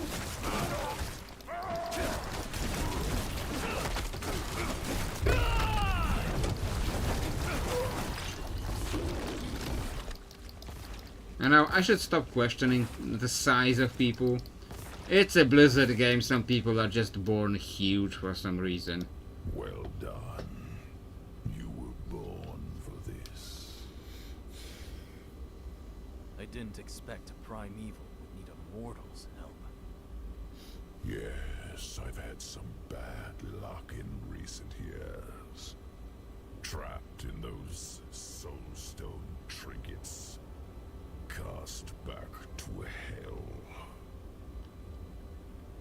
My essence is reforming, and so my power has limits.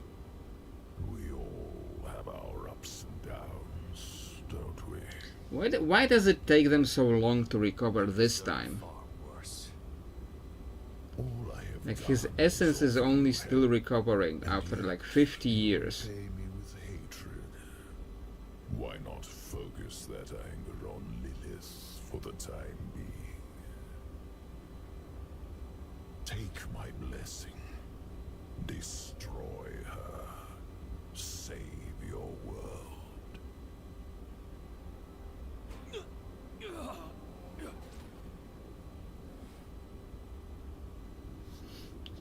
Okay.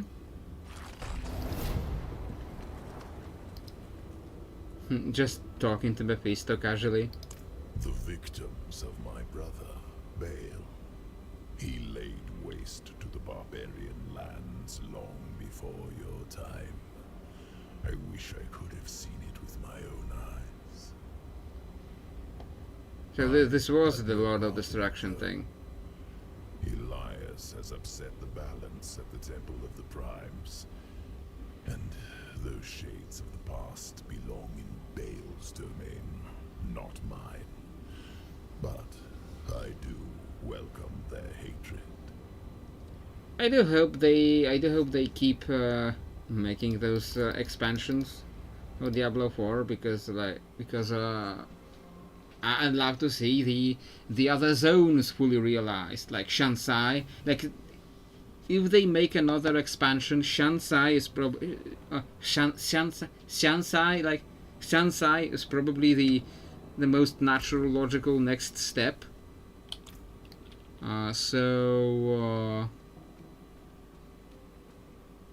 I'd love to see Shansai properly realized.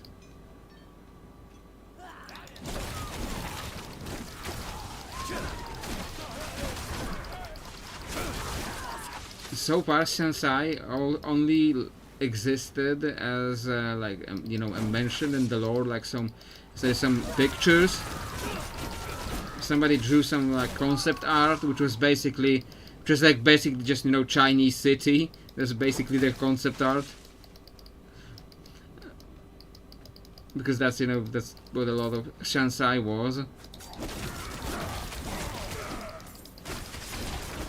That's what a lot of the basic ideas Shansai, but properly realize it, see it like we see the dry steppes of Kyrgyzstan here, exploring it properly.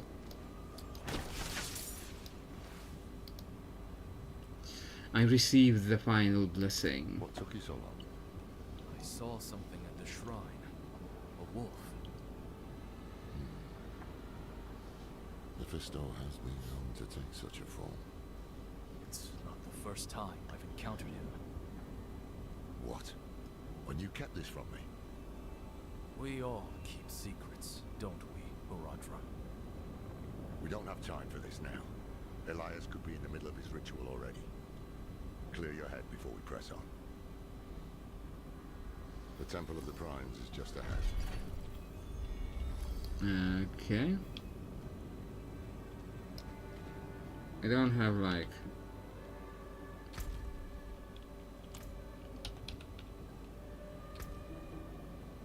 Okay, game, why are you lagging like this?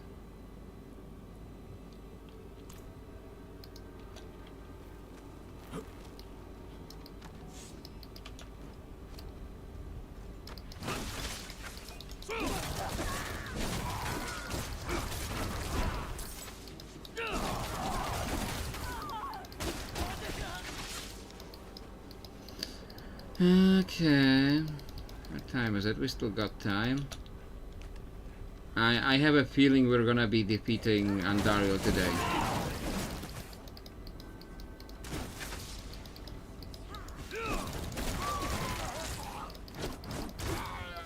Unless the game gets very laggy like now.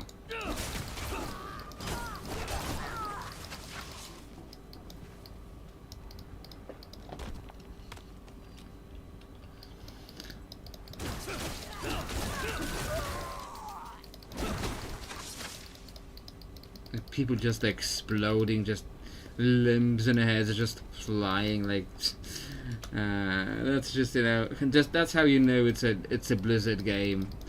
Just a random inexplicably huge dude for no goddamn reason, like, unless Andariel is like next act and now this is like the brawl guy or Growl. I hope that like the final boss of this isn't just like Brawl or Brawl, like the huge dude. Well, that's also I remembered I was starting to say something, and I kind of stopped in the middle of it. You think there was a rumor they want to do Baal and Diablo in Diablo 4? Yeah, we'll see if they go through all that. Like I would love to see, like, you know, they continue to like explore like Shansai and like Ensteig, because we Ensteig or Sharval Wilds or Ivgorod, because we haven't seen those areas realized properly. I think they did some tiny part of Ivgorod in Diablo Immortal, but you know, like, who plays Diablo Immortal? The way will be open. Nobody plays Diablo Immortal, you know. Exactly. Don't you guys have phones?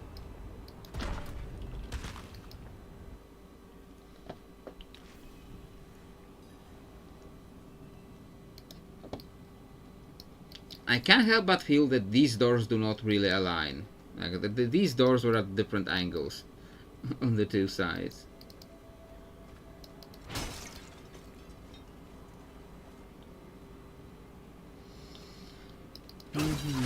Just breaking more containers. What is this now? Is it just a body cut apart? Okay, sure, might as well do that.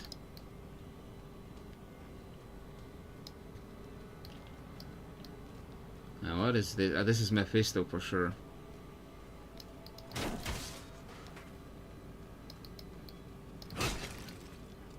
And this is nothing, just a spooky room full of red light. But sure, a lot of people play Immortal. No, it's not immoral. Okay, listen. Or they would stop putting up content. Like, yeah, but like, people who play Immortal are like playing it for like, it's like the gacha game. So like, it's like they're not really playing the Diablo game. They're like paying for these crests. It's like they're not like really playing the Diablo game, you know.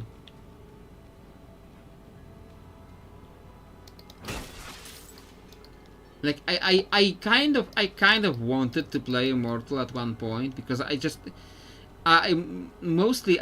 play games to see the story, and I wanted to see the story of Diablo Immortal. I wanted to see what they were doing, and it was like kind of interesting, like with the World Stone shards.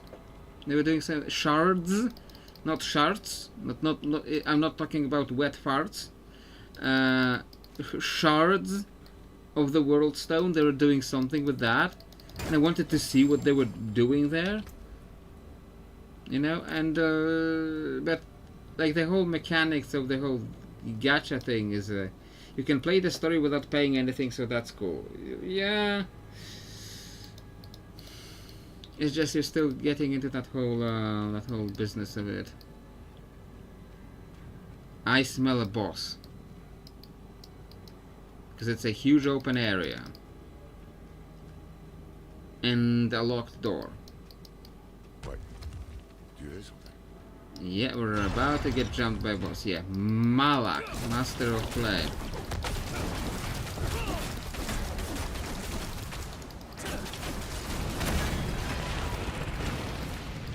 so he died fast. Wasn't even a real boss. Like, was that a boss, really?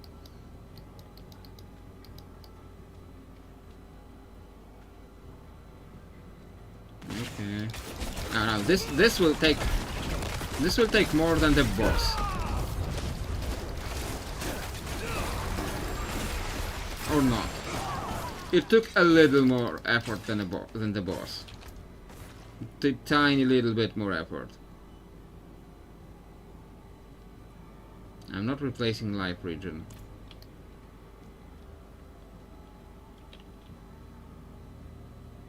My fingers are still gravitating towards WASD.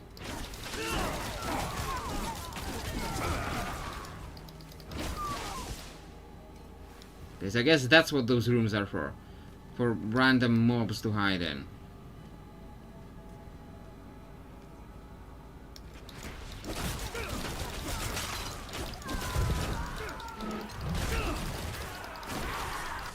Random succubi. This is statue of who? Is that Diablo? Might be Diablo. But is it Diablo? It's not Baal. It's not Asmodan. It's not Belial. It's not Andariel or Duriel for sure. It has to be Diablo. If they had Mephisto elsewhere. It's like their imagining of Diablo, how they think Diablo looks like. I feel like I'm repeating areas.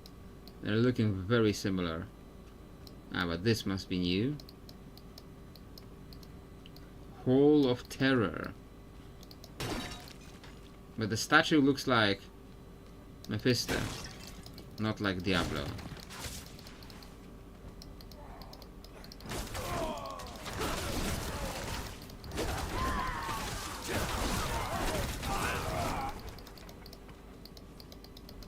Like Diablo's temple should be Hall of Terror.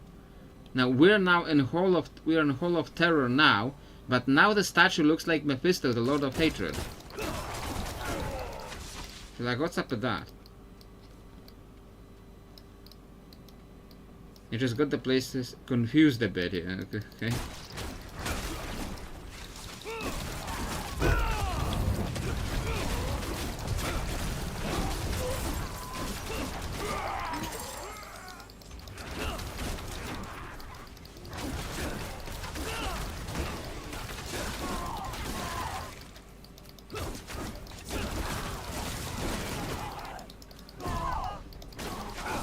It's hard to get a good cultist these days.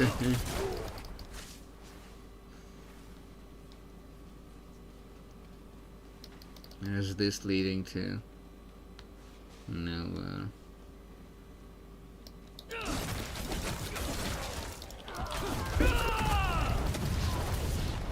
That's maybe a little bit of a waste.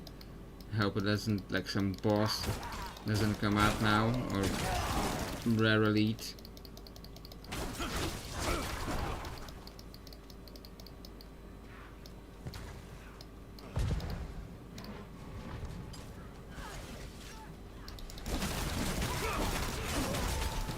Not ready. Yeah, now break yourselves upon my body. One of my favorite skills, make enemies kill themselves by attacking me. I think we also stopped talking about like history or very old Polish movies.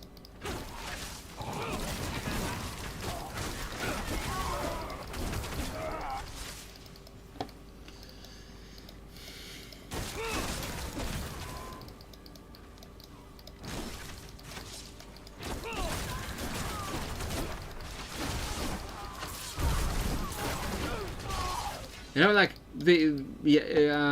how I started World War II movie. Like it's so old now that it's pretty much history by now. Like it's older than Star Wars. Like it's actually older than Star Wars. Which, you know, and Star Wars has already been used in like historical research.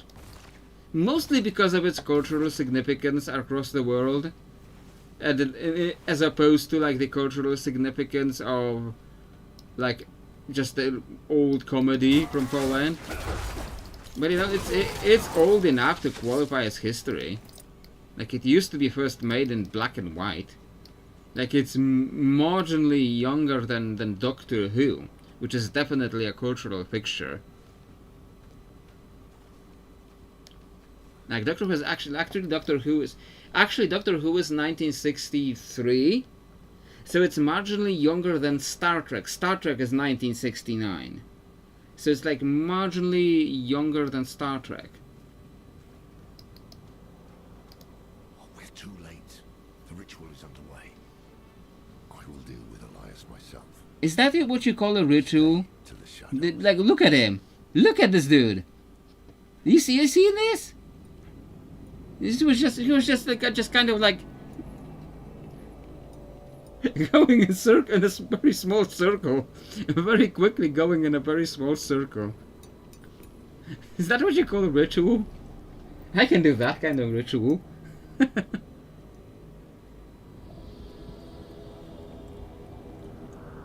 Okay, now let's have Elias. And who's this?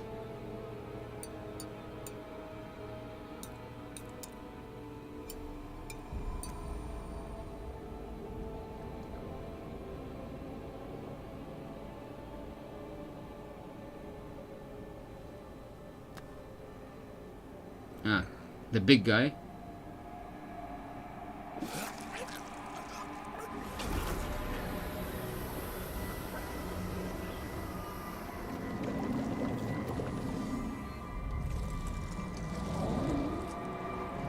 Okay, YouTube, don't panic. This is not blood. This is red jello. Okay, so like don't panic.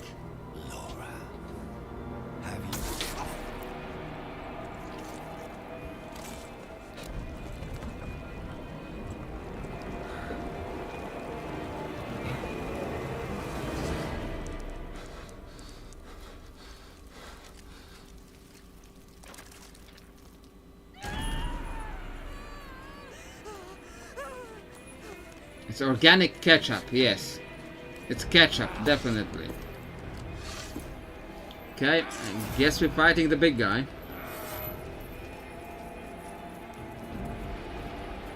Like he...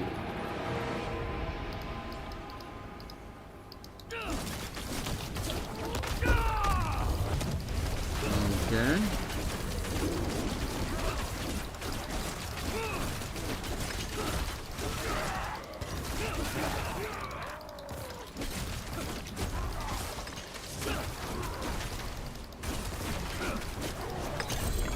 I guess that was also not. was that the final boss of the act?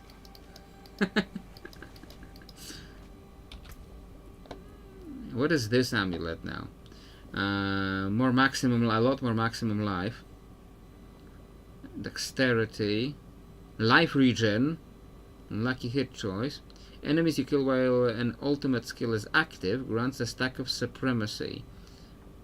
Each increasing your damage by 9% to an ultimate skill. You gain 5 stacks. Don't I have this on something else? No, basic skill. Is it what I had in this? No, it's just different, slightly different. Okay, I might actually take that.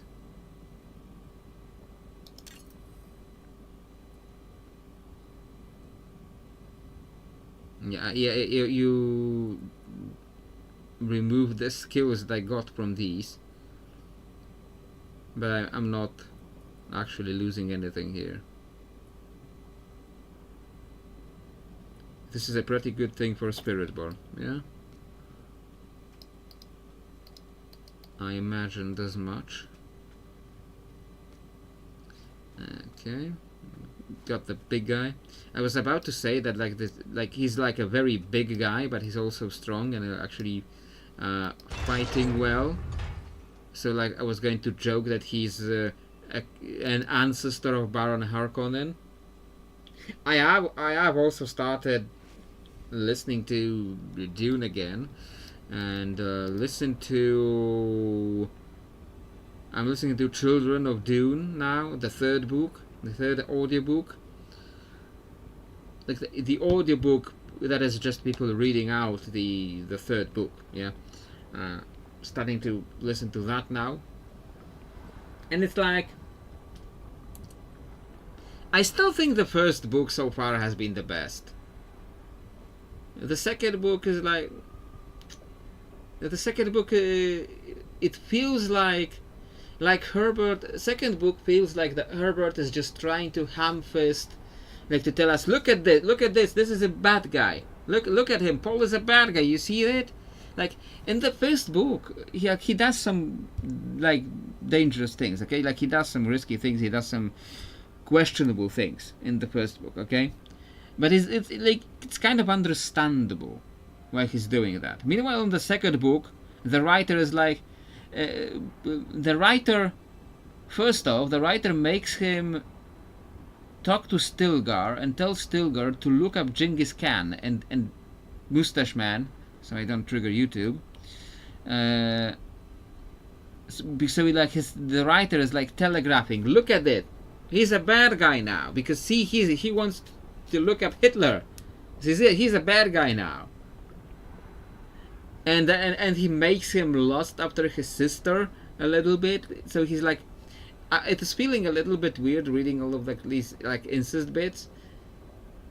But then I realized that it's supposed to tell you like, oh look, he's into incest now. He's a bad guy now, and it's like Herbert heard that people liked Paul in the first book, and he decided to just really ham-fist signs that he's a bad guy in the second book. And in the third book, What happened? the third book is being weird because the children are like struggling with being all their inherited memories, like the two children. Meanwhile, Aliyah is being possessed by Baron Harkonnen. Like I had just read the scene when A connection was made between you and her. when she's struggling with all of these memories, and the Baron actually comes up to her, and he says like, okay, look, I can help you. Like all of these other ghosts, they're not ghosts, they're like genetic memories, but really they're ghosts. Like all of these other ghosts, they would just want to possess you, and I'm going to help you because you're my granddaughter. Thought I had, but the moment I looked away, he vanished. So I guess that is kind of interesting, that plot line. Like I don't know what he's doing with the children right now. Like it feels a bit weird. Somewhere in the deserts of eastern Kyrgyzstan. But that is all I know. Okay. Brawl is dead. Well, there's one bit of good news. With him gone, perhaps the cannibals in Gulran will fall into disarray. We should get to Tassarak. And from what I hear, that the future books only get weirder. Someone has heard of this palace. Let me join you. I don't know Like how from much the longer you'll history be in this condition. that I read about, I owe you my life. You don't owe us anything. But you are welcome to come. You deserve vengeance too. like from the history that I read, I read like what happens with Leto, like the future book that is called God Emperor of Dune. So I have like know like there's a general like history of what happens with the universe, and like I genuinely cannot imagine like what is going to happen in those books now.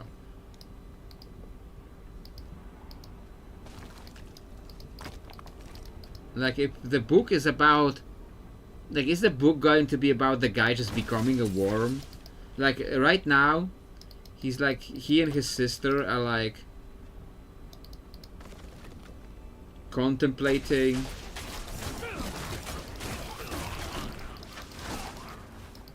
contemplating what it means to have those abilities. Not abilities, but like these memories of all the people who lived before them.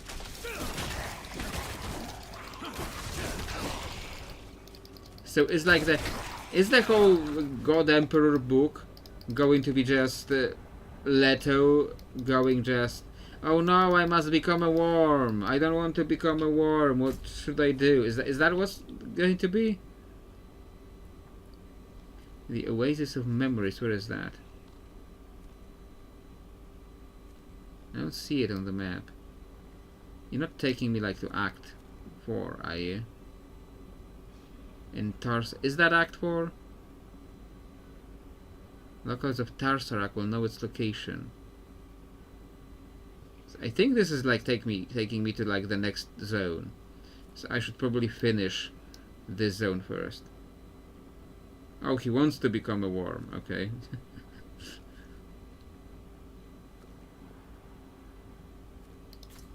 Okay, so I guess I would do the side quests, but it is getting late, so I don't know if I'm gonna get to do much of them.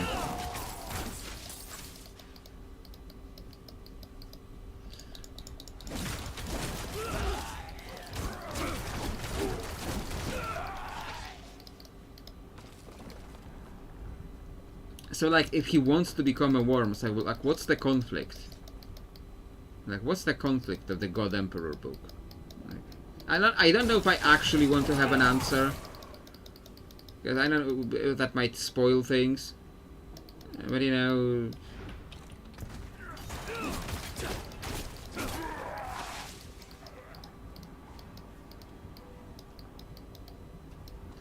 I should probably like dismantle some things to make more space if I'm gonna.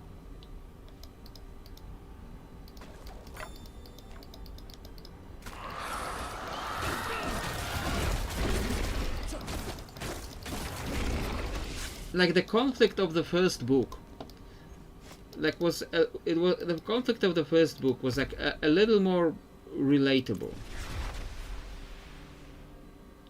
It was a little more relatable because there was like it was a story of a personal revenge. It was a story of like a conqueror type of character who becomes this great historical leader. My skill is unmatched. You'll see.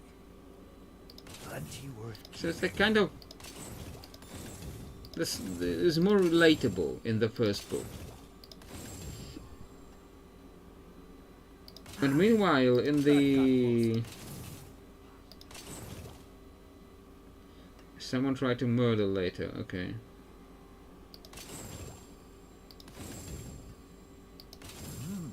Good salvage.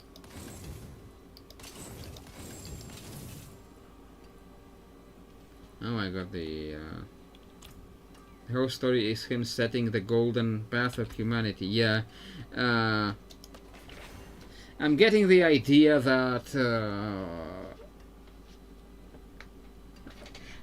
that the next books in Dune are not going to be as interesting.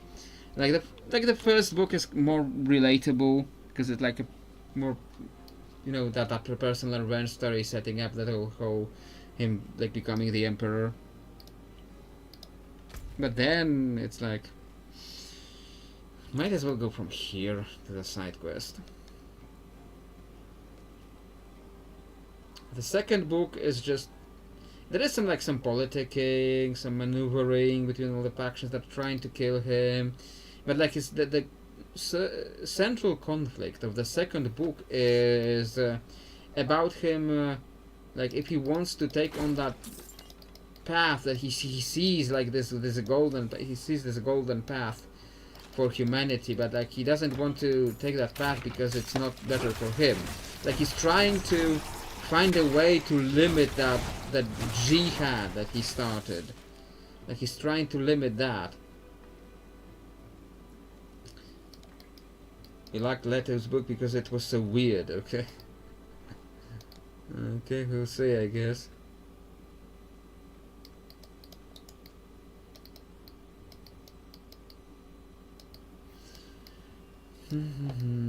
Seek out Ordune and Kada and Girandai.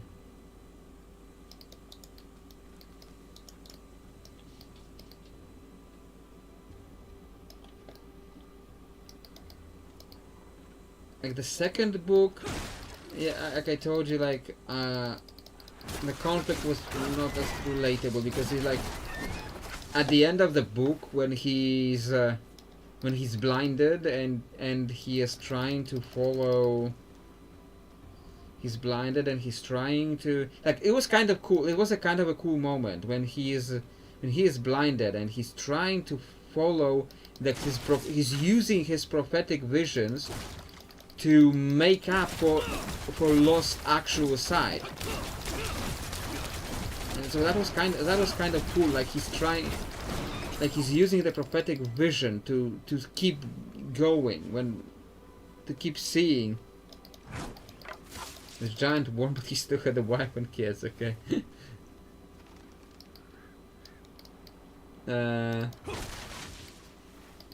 Like what are they, like biological children? Because like worms are not supposed to like reproduce like that. You know?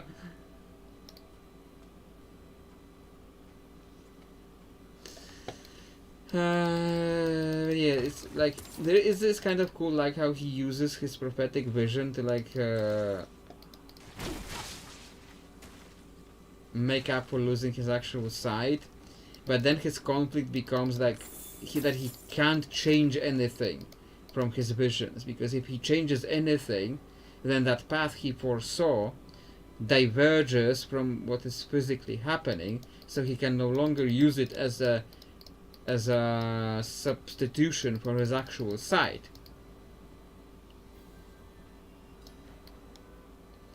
And it's like that conflict becomes far less relatable.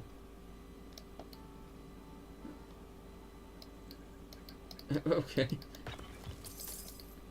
So no, that conflict becomes far less relatable when in the book 2. And then in book 3, also the conflict is so far. In book 3 so far, the conflict is the children struggling with the memories of their past. It also feels, you know, not really as relatable as the first book.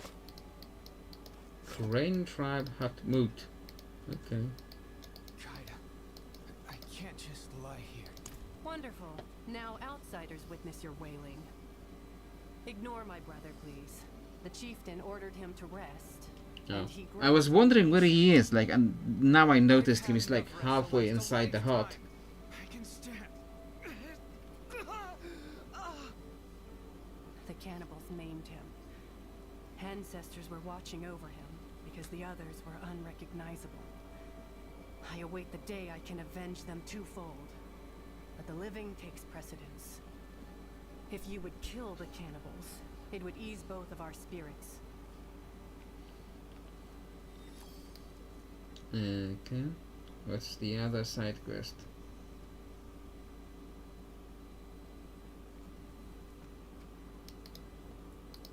Mongrel flesh eaters see our shame, our weakness, and gnaw at our wounds. Seasons against the cannibals have left scars. It's like if the central conflict there is no glory in of the God Emperor book is like setting up the golden path for humanity, it feels like it goes the whole series goes a little too far into like the whole meta plot. You made a frost sorcerer build. Is that unusual? We carry the shame of our ancestor Nilathok. His cowardice stood before his pride when facing Baal beneath the mountain. Crane tribe's honor fell with Ariat, as did our place among the tribes. We fight alone, as we must. I've never let them have no right to ask. They feed on those they conquer and consume their own given the chance. The meta build is Even mad lightning. beasts hold Okay. more honor. So like it's just not a meta build, but it's not unusual. It's not like you can't normally do Frost Sorcerer. Is that it?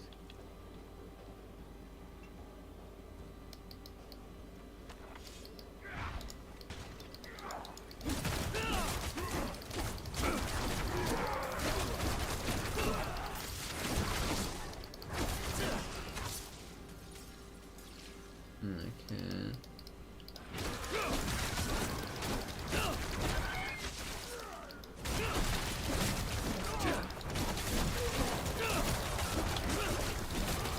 What is this? Oh, another side quest, okay. Sorcerer has frost, fire and lightning, but nobody plays anything but lightning. I'm sure I would be playing something weird.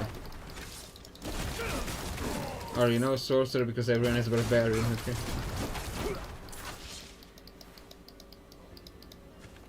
So I will probably play barbarian last. Because if everyone's playing it, I don't want to play it. Because I'm a hipster like that.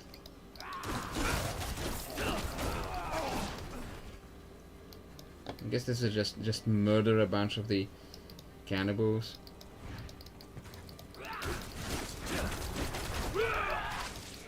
These leaping guys are the weirdest because they just kind of leap behind you, and in the time it takes them to reach me, I have already left the area.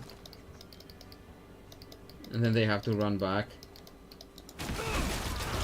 Oh, that's a good run.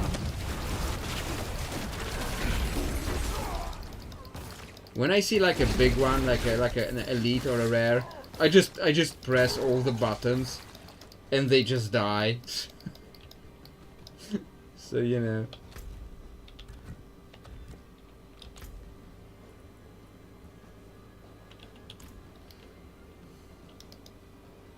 So that works for me well enough.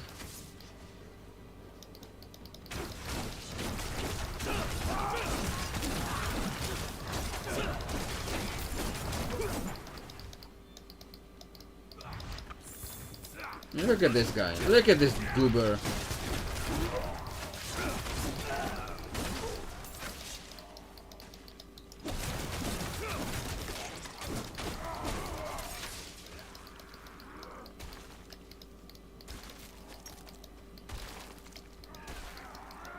I can't click on that, okay. I have to physically walk around. You play Barbarian because he's stupid, hot and immortal.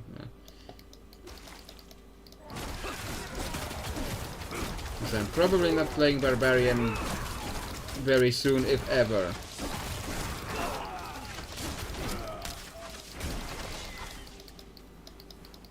I'm hoping they're gonna make it Sensai expansion. Also done with the season, so you can play fun builds on lower difficulty. Okay.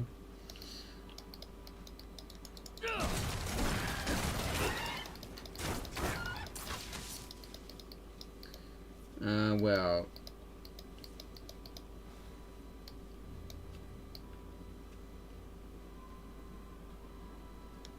Like, look for... Search for the missing Crane tribe barbarians. Like, I'm searching and there's like no one here. Like, there's like birds. Do I have to go into that cellar?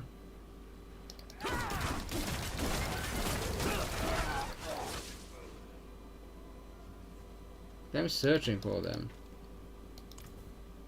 Oh. No, that's blood-crazed barbarians. Who just stood there while I wailed on them. I think I found them. Because it disappeared here. I'll return to Keida and return to Elda with the news. Okay. I guess we're returning with that.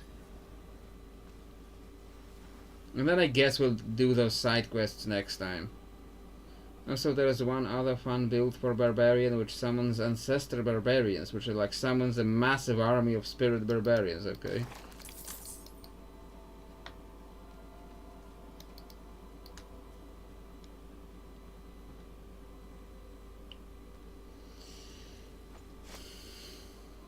Hut moot.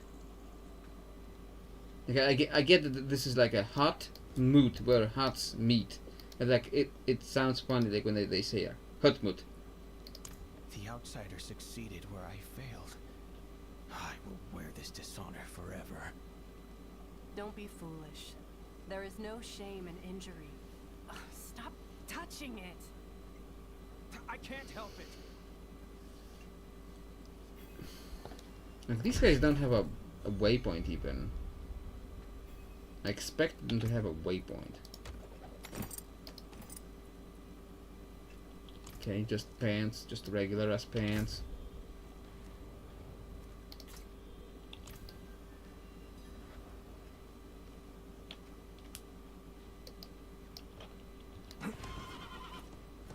Can I break shit in town with the horse? No.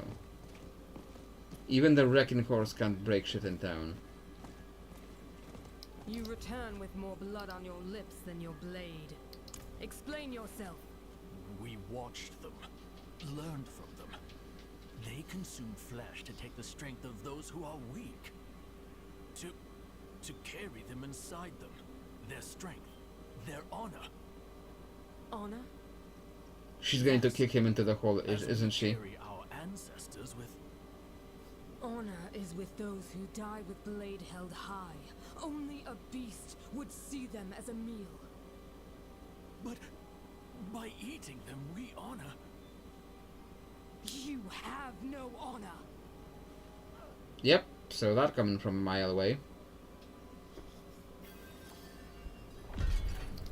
It seems we've lost more than flesh against the cannibals. We've forgotten who we are. Forgotten the sacrifices our ancestors made when faced with certain defeat. The pride of rising beyond yourself. If we are to have any chance against the cannibals, we must remember the glory of our ancestors. Yes, yes, this is dry steps actually. Meet me at the burial grounds of our ancestors. Since the Great Betrayal, Crane Tribe has only known hardship and sacrifice. I honor my kin through my strength. When a demon had my arm in its jaws, only my warriors mattered. I slammed its maw down and returned to my kin. Nothing would keep me from their side. I returned to take its skull as fair exchange, but never to cover what I lost. I mean, dry steps don't sound good altogether. Because it's dry steps, it's like the wet sea. Of course it doesn't sound good.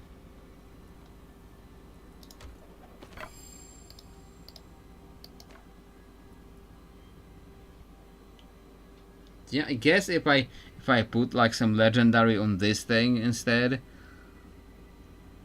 that would be very good.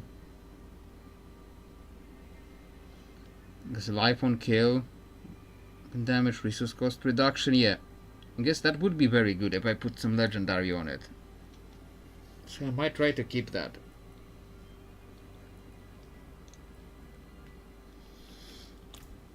Okay, it is getting very late, but I'm not even like close to like some town marker. Is there like a town marker nearby? It doesn't show me any. Yeah, I'm gonna just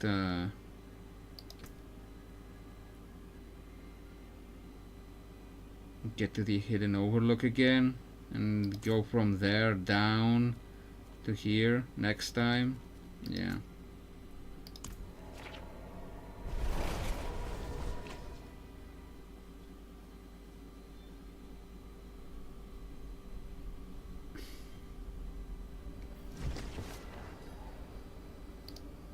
Yeah, let's just check like reliquaries and stuff.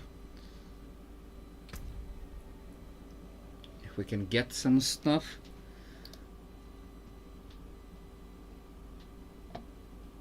And you were saying earlier, come on, load the reliquaries. Come on, game.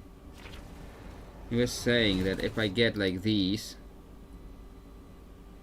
and then unlock the reliquaries for the other things, I don't know if I really get to use that stuff. I guess I'll try that trick.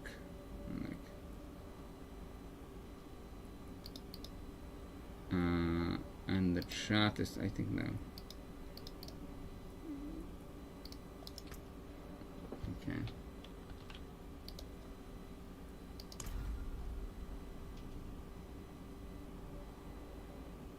Transaction processing. Okay, 100 platinum.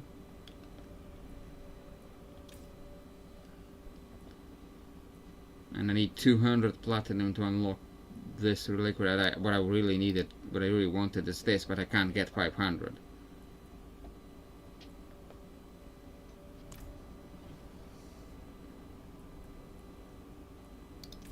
This is what I really wanted.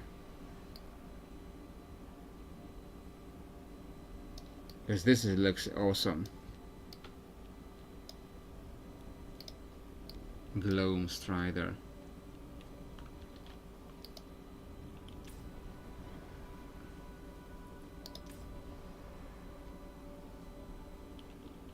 You can also just save the platinum, yeah.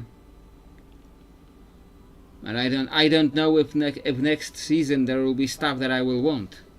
I don't know that. Okay, game, load something in. Why are you taking so long?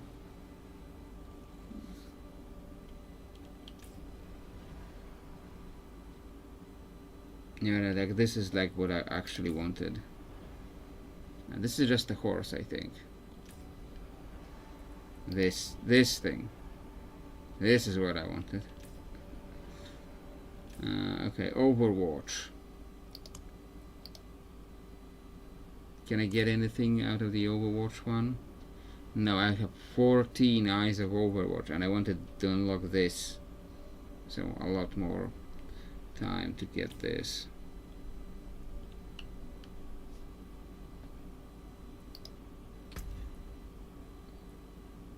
Codex of Power. Leaderboard unranked. Okay. Challenge the tower. Enter the tower and prove your might to climb the leaderboard. No, that's not happening. Check my BattleNet. Okay.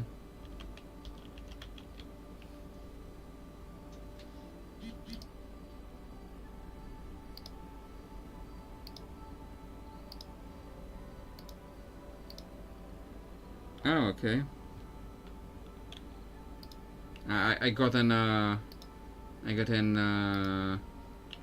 email, but now BattleNet. Am I like receiving it here? Do I have to click on something here? Okay, let me check on.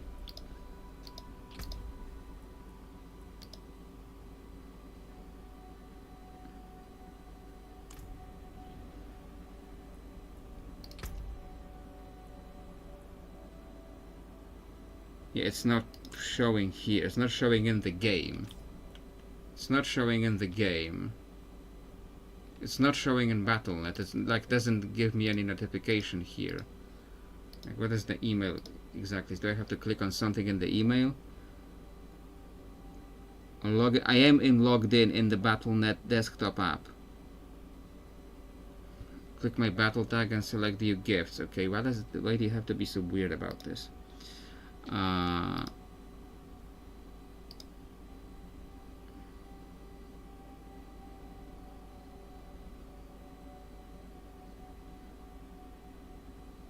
Okay, I had to.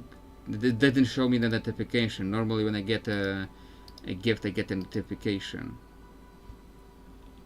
Okay, are you going to see it now? No, you're not seeing it now.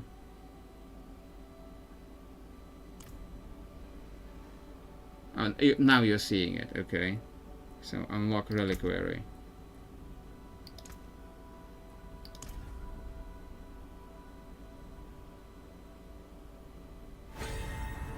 Okay, cool. Thank you. And I guess I can work on this next. Yeah, guess I can work on this guy next. 8 like favor tokens. Hope I can get the favor tokens. Hope I can get the favor tokens before the season ends. Okay, yeah, this will be it for today though, because it is getting late, and like the poll still was on the channel. The poll was still surprisingly even.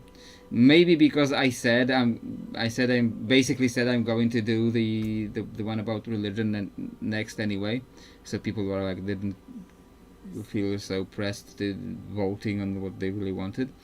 But I figured out an angle, like the angle at which to grab at the angle at which to grab at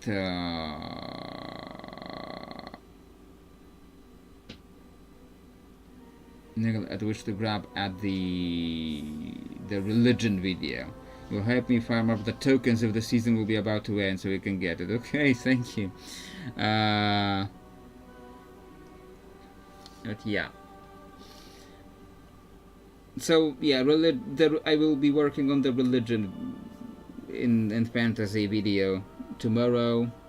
So that should be up for channel members tomorrow probably, if I manage to get it out in time, and for everyone on Tuesday. But meanwhile, yeah, this should be it for today. I hope you enjoyed the stream today. All the random rambling about like a Polish comedy from 1970 that I watched as a kid. I wasn't a kid in 1970. They just re-released a colored version in like 1990s, like 1999, something like that, when I was a kid, and it suddenly became very popular again. And besides, they were like playing it like every Christmas for decades. So yeah. Anyway, yeah, this should be it for today for real. Hope you enjoyed the stream, and